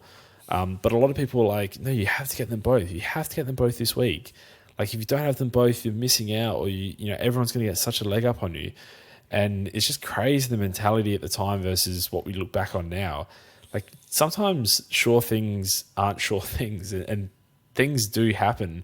Players start hot and then go cold, or they get the role and then they don't have the role. And a midfield spot is so much harder to maintain than, like, if a forward starts the year in a different role averaging 100, that's almost impossible to ignore, right?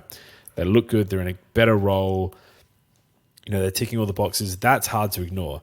But like someone who has been a bit of a journeyman going through different clubs, has a bit of a midfield role at the moment, averaging well for the first 2 weeks, that is someone you can look at and go, I actually don't think this is sustainable. And if you're trading them in just for the money, that's fine. You just needed to, hold up for another couple of weeks. And Setterfield, I think, should have been more successful than he was. But he wasn't. And that can happen. So it's just never as urgent as what people think it is at the time. And trust me, Setterfield is not the reason you started ranked 50K. Like he's not that reason. And he's not the guy who's going to drag you up to 1K. So it's just, I think we just over exaggerate. We just make it sound feel a lot worse in our minds than what it actually is. And so we just need to think with more clarity at the time, I think. Like, look at these picks and look at what they're actually doing to you, or how they're negatively affecting you, and think, is it worth changing something in my team to get this person in? Or, redoing my trades to not get this guy and get this guy instead. You have to just be of clearer mind. I think we get so reactive to things at times. I think another one, for example, that some people took a punt on was like Cozzy Pickett as well, just for that cash gen. Because when he came back after his suspension, so he had a 144 and then an 89 against West Coast. I blame someone for this. I think not one person, not a slacker, not someone who mentioned Cozzy Pickett. No, I blame a player. I blame Tex Walker for this. The Tex Walker syndrome that has now started after he went on like an 8-game rampage and made 250K the year before. I think it affected our decision-making this year. Everyone wanted the Tex Walker of this year that they missed out on last year. I think that is genuinely a thing because anyone who got Tex Walker the year before went crazy in that period. Yeah, it's true. It's very true. I mean, that's a great call. But Cozzy ended up getting a 61, then a 16. So he ended up... Didn't he score like a negative score or something? No, that was a 16. No, was that the 16 I was thinking of? Yeah, so, it was like negative till halftime. So people traded him in, and 2 weeks later, he'd gone... went up 1.7K. Sorry, 0.7K. Yeah, nice. So it's just...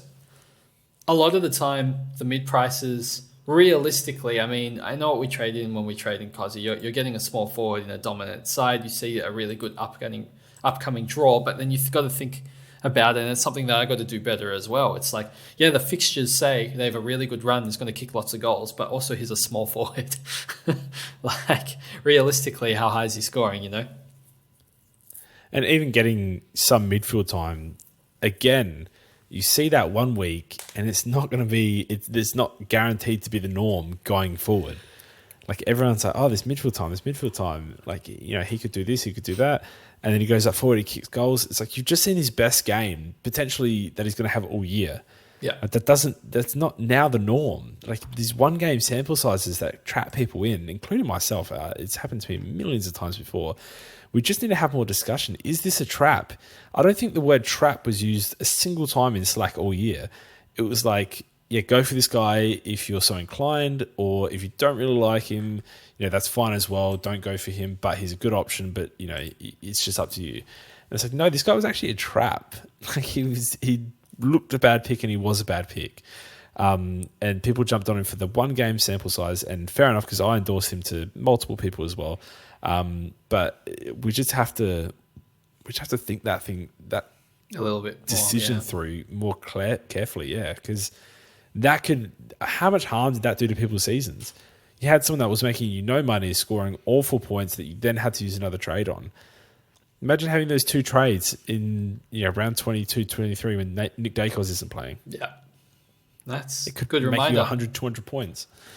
True. So that was Chads that asked that question. Thanks very much. We've got a few left. Muscles is saying, can we have a general discussion around starting teams and paying top dollar for safe premiums, lead cough, versus trying to start value across the board and picking the top guys up once they drop? Matt W says, piggybacking on Muscles, maybe an early look at the top end price guys for next year and whether you expect to start them or not. All right, I think this is a great discussion. I actually think this is something that we do very, very well.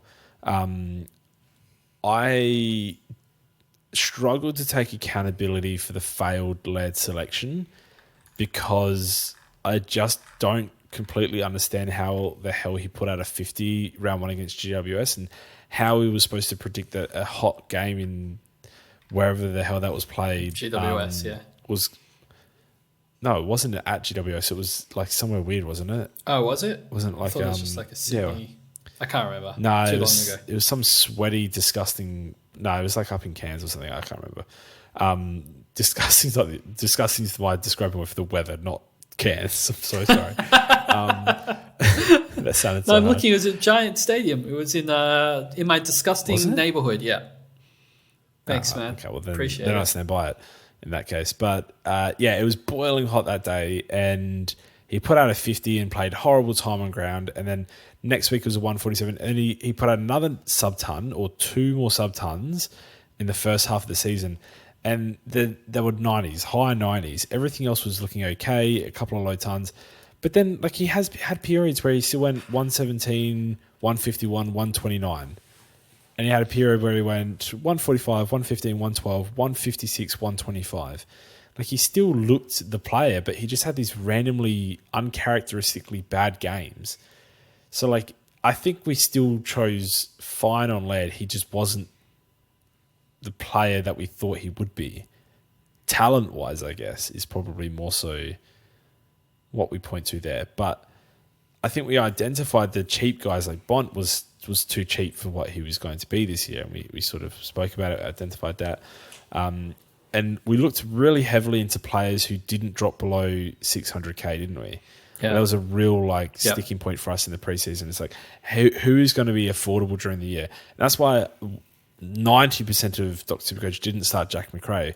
When he wasn't an unpopular pick, what was his starting percentage? He was in 15% of teams to start round one. And we said no because he always drops in and around 600K or below 600K.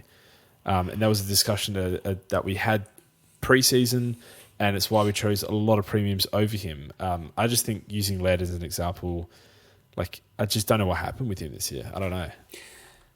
Yeah, it's an interesting one. It's funny.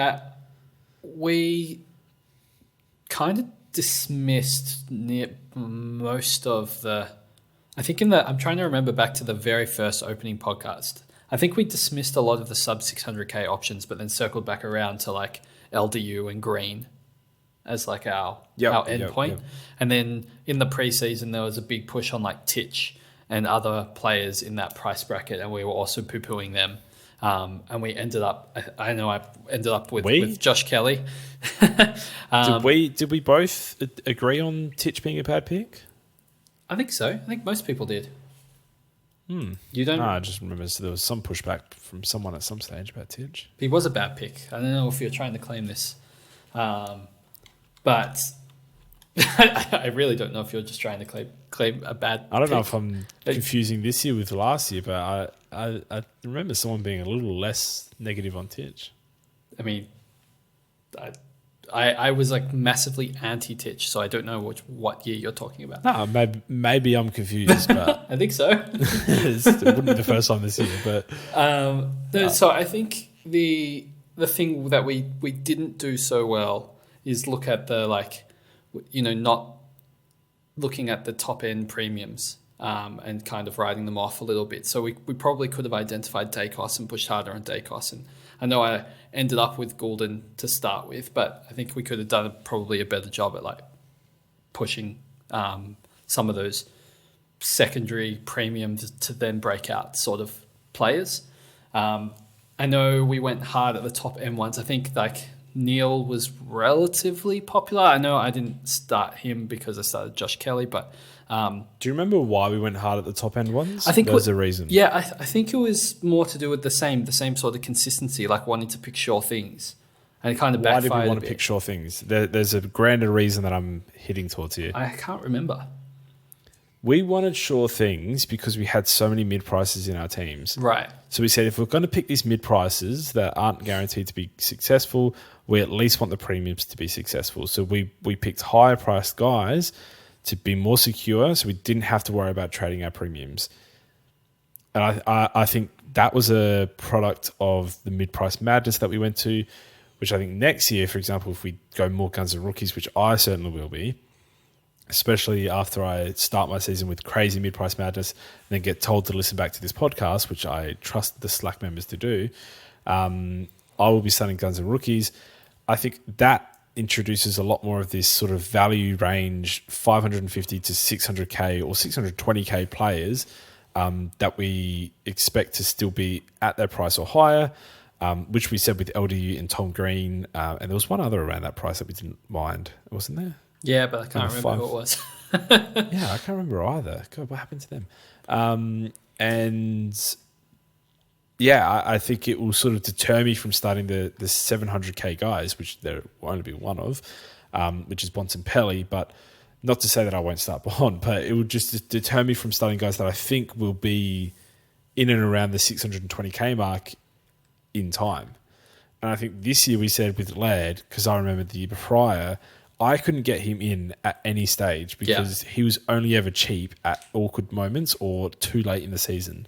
And that was a big sticking point for me. I said, I want to get these consistent guys in because you don't know when they're going to be like cheap. They might get cheap eventually, but you don't know when.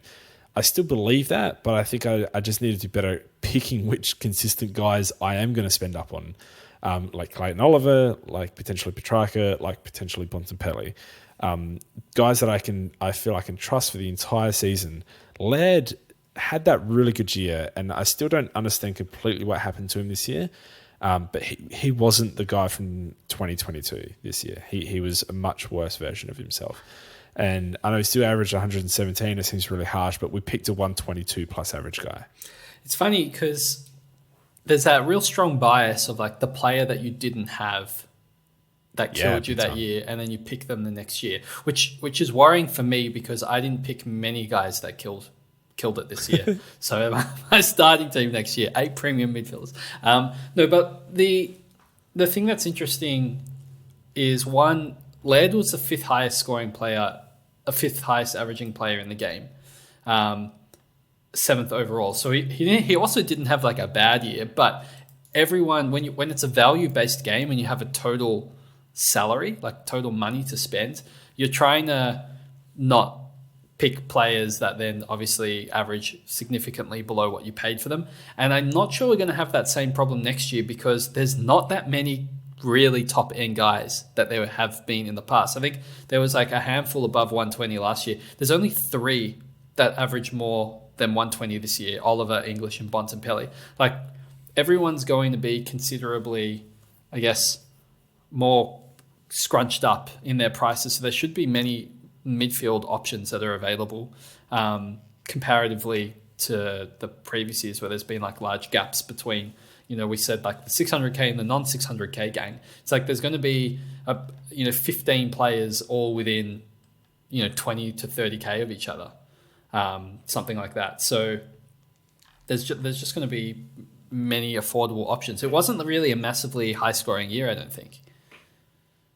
No, yeah, I agree. I think it was much more across the board. And the scary thing is like all of our best 6 forwards will now be midfielders as well. So it's going to be a very strange season. I think Chad Warner was the other guy we were considering around that price, by the way. Yeah, I literally can't. He started at 530k. It was him. Tom Green started at around the same price. Anderson was 550k, but I don't know if I spoke about him too much in the preseason. He had 1.7% starting ownership. Honestly, I can't recall. I don't remember Warner it being had 6.5%. Was it Warner? I don't know. All I know is I had Green. I had LDU and Green in my starting opening side. Can I just say, Tom Liberatore was 575k to start the year.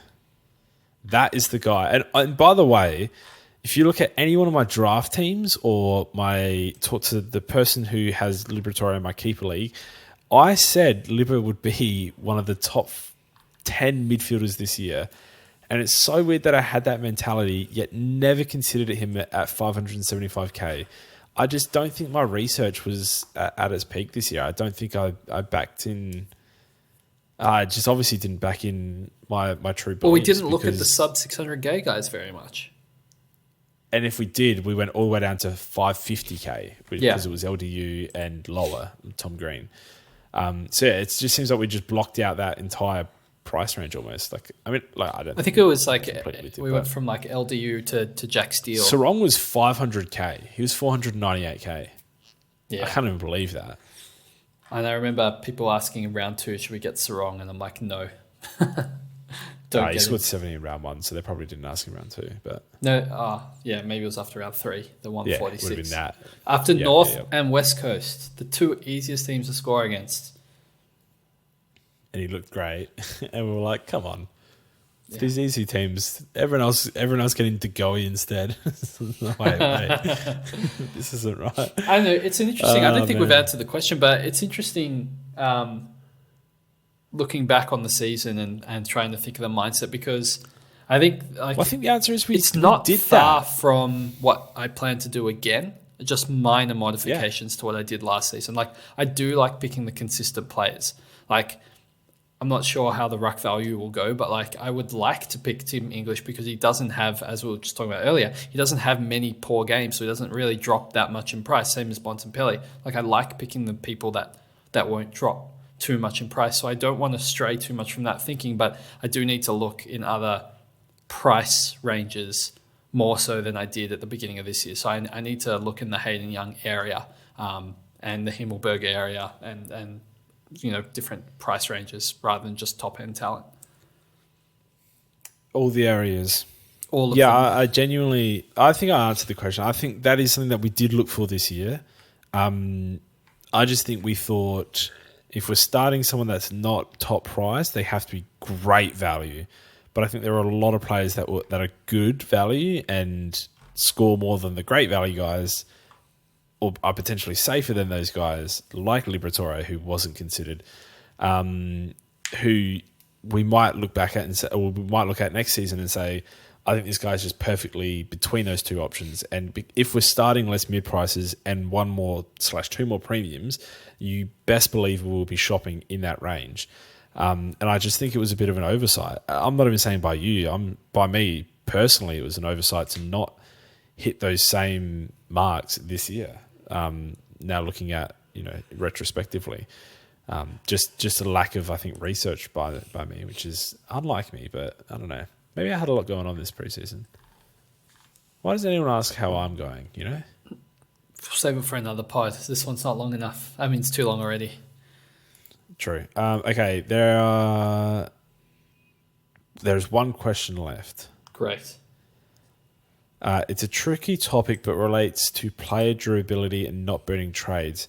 How do we cover the buys adequately and exit with enough trades to avoid the carnage of 2023?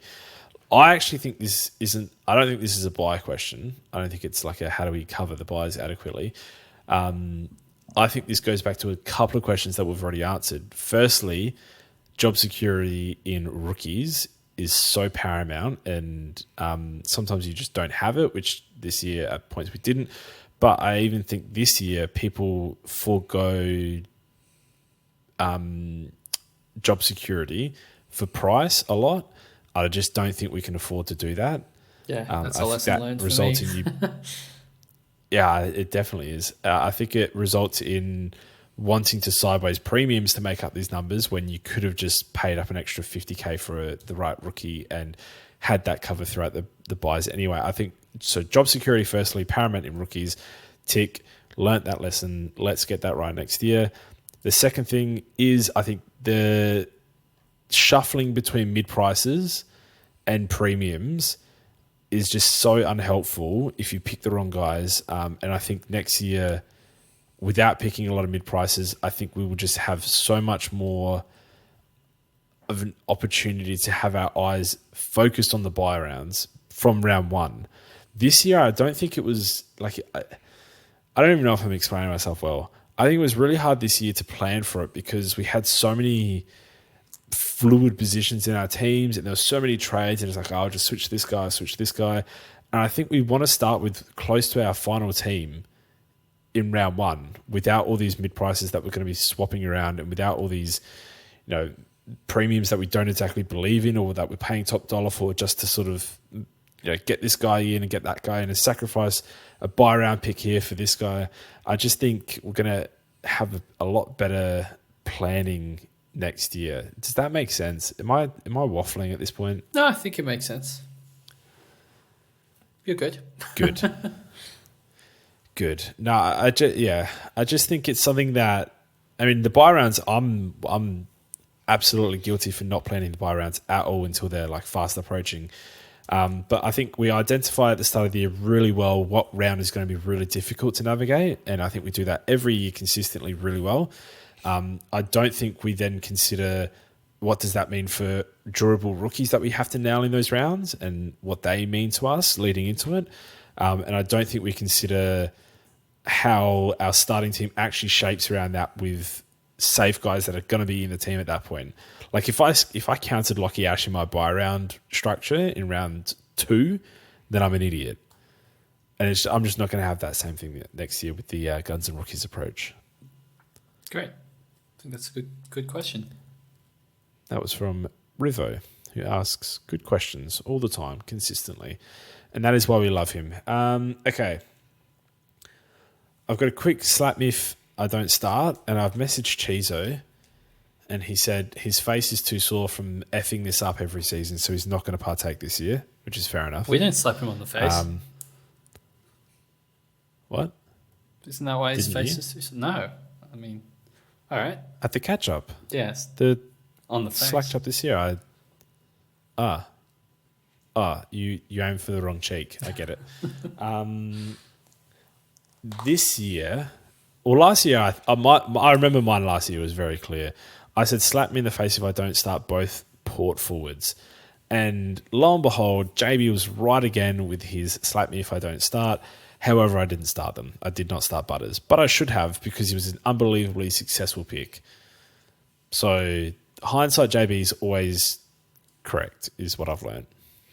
And I should actually slap me if I don't start and actually start the player this time. Yeah, that would be a good start. I think every year for the last 6 years, mine should just be Clayton Oliver. Definitely should just be Oliver. And but that's too much of a cop-out, so we can't do that. No, I won't do that. I mean, last year it was too much of a cop-out, and I still did it because I'm like, well, I'm definitely starting him, and then I didn't. So I don't want to go through this again, JB. I'm just locking in Oliver now, so I don't have to go through this pain. I'm not even going to look at it again. Once I put him in my side, he can be playing fullback, and I'm still picking him in the preseason. I wish you could lock in a pick that you want to start, but you're going to talk yourself out of eventually. I wish the SuperCoach site would enable you to just padlock it in. I'm going to start Clayton Oliver for the first time, and then I'm going to win SuperCoach, and then I'm going to think, well, that was pretty easy. I probably should have done that earlier. Great. Now, who's the guy that's your actual slap me in the face if I don't start? I'm going to do multiple because I didn't plan for this, and you can veto them as they're pretty. None of them are hot takes because we're not doing. I'm trying to pick my guns and rookies, so I don't have too many hot takes, right? Correct. Correct. So I'm going to say slap me if I don't start on Nick Dacos. Veto. Okay. Now that was just warming up the veto button for you. Yeah. Cool. It's working. This is where it gets difficult after Oliver. And after Oliver and Dacos, the two biggest locks in the game. All right. This is where it gets tricky. Yeah, this is the hard part. Slap me if I don't start. I'll do a unique one for you. Okay. Oh, do I have to? Yeah, okay. Tom Stewart. My semi. Is that unique, is it? I don't think anyone's starting Tom Stewart, are they? Why? Well, I feel like most people would start Sicily. Why can't we start both with guns and rookies now? We've got cash. We've got cash to burn. I mean, because then there's also the Hayden Young, potentially people staying with it as well. Then you've also got Himmelberg. This is potentially 5 defenders unless you play Himmelberg forward, which I imagine most people would. I think if you do a slap me if I don't start Hayden Young or Witherden, you're more of a chance of them not being started. Oh yeah, I'm definitely. I'm not locking myself into that one. Don't be ridiculous.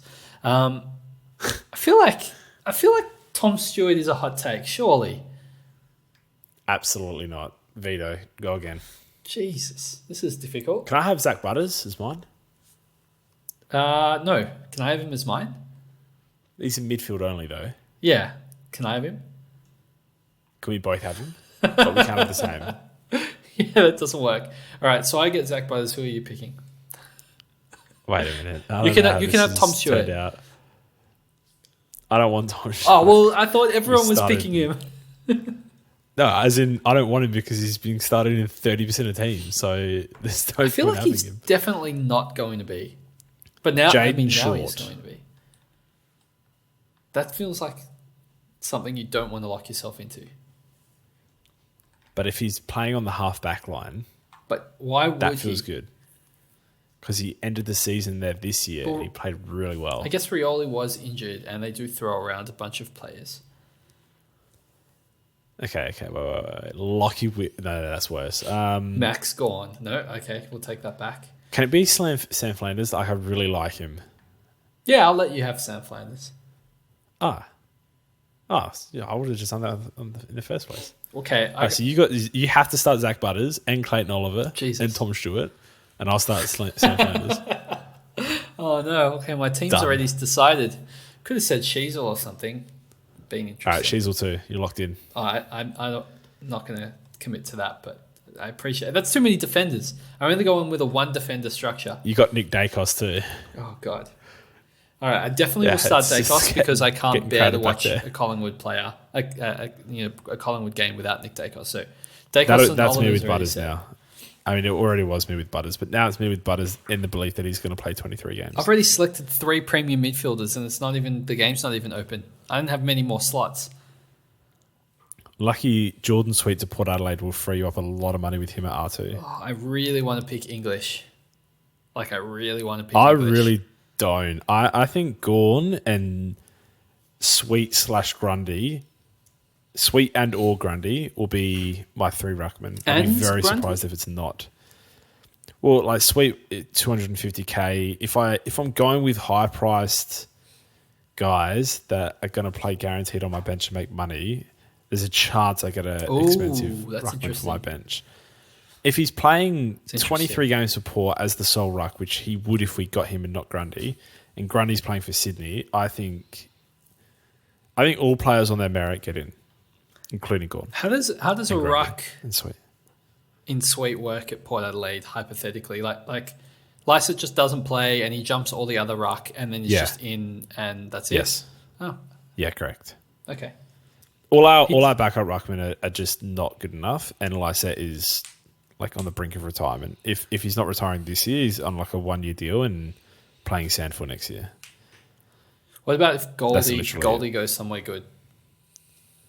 Like where? Yeah, fair enough. He's like 38. It's No. like 76. If he went to Geelong, but he won't anyway. He'll stay where he is. What about Briggs? Yeah, no, I think Briggs is the future. I love Briggs. He's awesome. He is awesome. But like not for the 580k that it'll be. Nah, I just think I think there's going to be a lot of value. I think Gawn is going to be the highest value player, especially when he's sole ruck again. Yeah, I'm I picking think Gawn. Grundy's going to be a close second, and I think Sweet is going to be a close third if he's at Port. I think it's just like crazy. Well, I mean, if Grundy... Maybe Sweet over and Grundy. Sweet over Grundy might be the way. If But Grundy and Sweet go to Port, then what happens? no, I don't think we get both because I think Sweet only moves if he's going to be number 1 ruck. Fair enough. It's interesting. I'm not sure. I'd love to pick English. I really do want to pick English. He's just so good. Yeah, I just think there's going to be better options. But like, I think he can get I'm better. open to it. I'm open to everything at this point. I mean, he definitely can get better. But like, the players that you're looking at for 100 to 150k cheaper, I know. The price. could go very close. It's like 450k cheaper in the case of Jordan Sweet. Like literally a premium midfielder difference. Yeah, Like I would have if Jordan Sweet, have to pick Sweet. Sweet over Grundy, very, very, very like not likely. There's a very, very strong possibility that I just go Sweet at R2. You know, most likely R3 to play at R3, and then Gawn and Sweet. And Sweet, like, what's our rule? What's our golden rule every year? Is that if you're playing sole ruck, you're averaging 90 plus. Like, At least 80 plus. So especially starting ruck, like you got to pick them and put them on your field because they just dominate. Yeah. I mean, people who had Briggs R2 pretty much did really well from just the value. Yep. Thank you. That'll be me. I just, if we completely believe in that, which I think we do, then if he goes to Port, if Grundy chooses Sydney, then I think it's just like a home run. You just knock it and spend your money elsewhere. And I think it would probably enable Bontempelli, which I think people My probably midfield's be already 50-50 set. on. Yeah, I'm just like money wise. Look, I'm not completely guaranteed to start Bontempelli, but I think I probably do. You don't need him if you got Dacos. Probably not. I mean, mostly But joking. But Dacos I'm tag really- games are pretty. Dacos tag games are pretty predictable. Like, yeah, if you it's see gonna happen Hawthorn 2 or 3 round times 1 and or round 2, probably like, you still start him, but I don't think you need like- to if the obvious tags are coming. But I mean, I'm going to start him because I they think you slapped do. me we didn't start. But I think a big issue that we had this year was that we overrated the tags. there's and only they just one didn't really good count. tagger. It's just Finn. Well, Finn wasn't used until like round 13. Yeah, but now 14, he's in later. He's right in their best team. Yeah, but people still tagged, but it just wasn't always the play that we thought, and it didn't always impact. I don't know about you, man. I got all the taggers right from Finn until the end of the season, but oh, didn't affect my captaincy, so I captained Zach Merritt at 95 instead. I'm looking at Libba's scores. He was unbelievable this year. Like he got that 20 so and good. still averaged 116. Yeah, he was so good. I'd be absolutely floored to my core if I started him next year, though. No, he's no value, but he's an upgrade option. I think among the players that are going to be highly owned that almost no chance of starting are like your players like that, like Libba, Zach Merritt, even 116 is going to be priced So at. Zach Merritt's interesting because he averaged like literally to round 9, his average is 103. And then from that point onwards, went above 120. Like he just exploded. Yeah, he still had average games here or there. I don't know. I don't have that trust with Merritt. Like 115 plus all season long, guaranteed. Like, as in, he obviously just did that 115 plus all season, but like in patches. And if you're patchy, I don't think I need to start you in my team at your top price. I mean, Dunkley wasn't patchy so until his I still feel like he's patchy. Dunkley is in. He is predictably injured at some point and bad post-injury. Yeah, predictably now. Interesting. He's done it like 3 or 4 years. He has been injured and come back worse. And we always said it's because Magneto puts him in the forward line when he's back from the injury. But this year he churned out 3 sub-tons in 5 matches after post-injury. having 1 sub-ton all the way until round 20. All year. So do we start him and then just trade him out of his injury? Well, that's what I did this year, so I guess. But I think like we look back at this and we say, thank you for becoming a little tiny bit cheaper next season. We're still going to start you. You're still going to be expensive. You're going to be midfield only. But you averaged like 122 up until round 20. And that is just like impossible to ignore. You're priced at 115, you've got 120 plus upside, and we just hope you don't get injured late in the season and come back and play like Yeah, it's very possible I picked Dunkley. If I had chosen him as my slut if I don't start, would that have been accepted? No. Okay, well, I'm glad I didn't offer that up then and look like a fool. I think next year, like there are going to be enough guys that we like the look of and like the price of enough that we don't have to get like the Sarongs and the edgy guys that are low owned. We want to look at those people risky. now. That's what our whole big talking point about the cheaper No, guys. 100%. We want to look at those guys, but like the guys that we choose are on the edgy side that just aren't worth the risk. Those are the guys, not necessarily strong, but those are the guys that we're not going to start and we're going to pick off during the year at lower prices. Took Miller. I feel that with the midfield next year. Took Miller. I mean, Took Miller might absolutely be startable at his price, but like the guys like that are around that price that we think could do it. Like I don't want to start Chera. I don't want to start Sarong. I don't want to Brayshaw. I could start. I don't want to start Dawson particularly. Libba. I don't want to start. Merritt potentially not. Laird. These names I think will still have good seasons, but I don't particularly am in love with starting them. I think they might be the types of players that we identify as, we can pick this guy up at some stage for a cheaper price or the same price that he's starting at. But it's the guys with the crazy upside. Like I think Tom Green has crazy upside, right? Brayshaw might be in that category with crazy upside. He missed 4 games this year. He is kind of injury prone. Yeah. God, he was good this week though, and God, he finished the season well, didn't he?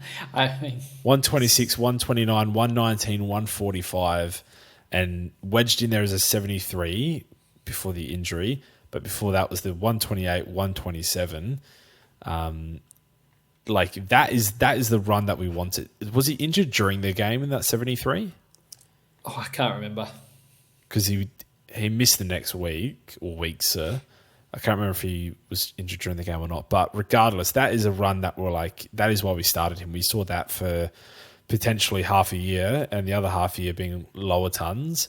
And we're like, that's a 115 plus average easy. He ended up with a 111, but you can still see the 115 plus next year. Alrighty. 4 games missed. I don't know. I kind of just want to keep talking about potential guys. I feel like this is the most useful chat that we've had so far, is like looking at guys that we could potentially start or not What start. about George Hewitt? And sort of just giving our thoughts. Oh, what's he going to be priced at? Not much. Priced at 78. He would have to be in that midfield, like 3. Not even midfield 4. Like, he'd have to be in the midfield 3. Yeah, I think he actually should be, but I just don't think he will be. Because I think guys like Walsh should go back to a wing, to be honest. I think that's his best position. And he plays like a winger when he's in the midfield. And I don't know if that's particularly helpful for the midfield, but I'm not a coach, so whatever. But I like him on a wing. I like Chera coming up from half forward and playing like that high half forward role. And he just gets involved and he kicks goals. I think Hewitt is so useless outside of that midfield 3 that he should be in there, but I just don't think they use him in there. Like, they've got too many guys who can just do the things. And by the way, Walsh and Chera are both incredible midfielders as well, but it's the fact that they're really good in other positions that I think Hewitt should get a midfield role, but I don't think he will. If he does, though, God, that price is going to be really tempting. I got a question. Yep. Zach Bailey, he's like always been way too good to just be a forward forever, right? Like, at some stage, surely he can become a midfielder. Like, he's way too talented. I don't understand what's going on here. Who have they got in there at the moment? Like, McCluggage barely gets a rep in there. Well, I mean, Ashcroft is so injured good with that ACL, so that's why I'm thinking maybe next year's the year, and we're lack on forward options and we'll have forward status. Maybe he's someone to keep an eye on. Like, he just doesn't get the midfield time, but I don't understand why. I mean, is it because he's just such a good forward, like so damaging up front? Like, I feel like... But he's not that good forward. Like, he's not Charlie Cameron levels of a forward, so he should be playing through the midfield at times. Like, what's going on? Does he get any reps in there? Like, I don't know if you have the CBA screen still open. I'm bringing it open right now. Some detective work. Okay, you do that. Yeah, like I got him. I acquired him recently in a keeper league, and considering there's no forwards available next year, I will be keeping him and watching him. He gets 23% CBAs. Yeah, if that pushed up to like 40%, he'd just be like a really good pick. Why can't he? Like, I don't understand. I don't know. He has all the tools to be elite. He's definitely good enough, and he brings that dynamic. Yeah, like, I just don't understand what's holding him back. Is it because Brisbane are so good and now it's like a bit late to just throw him in there and hope that he's doesn't make for the sense best? To me. Who have they got? I know Ashcroft is out injured now, but they have another one that they play through. Berry, when Ashcroft is out, plays through there a lot. I'd rather Zach Bailey going through there than Berry personally. I mean, it looks like they were using Dev Robertson. They were losing Zorko. Well, Dev probably goes to WA this year. Zorko should Lions. Retire. I mean, Lions should also retire. Yeah, you just hope if the cards fall right, he could get a lot more midfield time next year. A lot more. Yeah, I don't know. I always thought it was interesting because he's certainly priced at 77 to watch. Which is, I mean, Himmelberg's priced at 80, and I'm very, very interested in Himmelberg at 80 as a forward. Pretty confident he'll be a popular pick if he's kept that defensive role. Mostly for the fact that he's just like a guaranteed 90 just plus value in that defensive role, right? Like guaranteed, like 10 points underpriced, locked in. Someone that you'll be looking at like, yeah, I can just start this guy and not worry about him going down in price ever, which is really good, which is really underrated. Whitfield finished the year well, like jokes aside. Yeah, he did, but I don't know if he can ever go back to that well. I'll tell you right now, I don't think I'll ever have him in a team of mine again. That burn is real. But he's just so quick to change positions and or forget how to kick or get injured or like he ticks every bad box in SuperCoach. And I know he can look incredible at times and average 115 in the last 8 rounds and look great, but he can also do it in the first, 13 rounds and averaged like 72. It's just like awful. Like he could be a trade out in a matter of a week, and it's just really not good. I'm looking. I'm quite far down the list, but there's no one that's really. Jack McRae. I wonder if he. I mean, he'll be forward eligible. He'll be one of the remaining forward eligible players that we like. Yeah. Is he going to start the? I wonder if he's going to start the Bulldogs. I wonder if he's going to get his role back. I wonder. Like they missed finals. Something has to change. Whether it's in the coaching department, in the personnel department, in the structure department, something has to change because they can't be missing finals with that list. Absolutely not. I hope the change is Jack McRae because having a good Jack McRae in the forward line, I don't care how highly he's owned, is just fun. Like it just sounds really fun. I'm always intrigued, again, if I go back to the Brisbane now that Rich is retired, just like Kitty Coleman taking it to the next level or Darcy Wilmot taking it to the next level, or something happening between one of them to become premium. Like the potential is there, but I just need to see more. Oh, I think Coleman's. What about your mid-season smoky Jermaine Jones? Oh, what's he going to be? 68. West Coast surely have to do enough like recruiting or drafting or like those guys can't be in the lucrative roles they were in this year, right?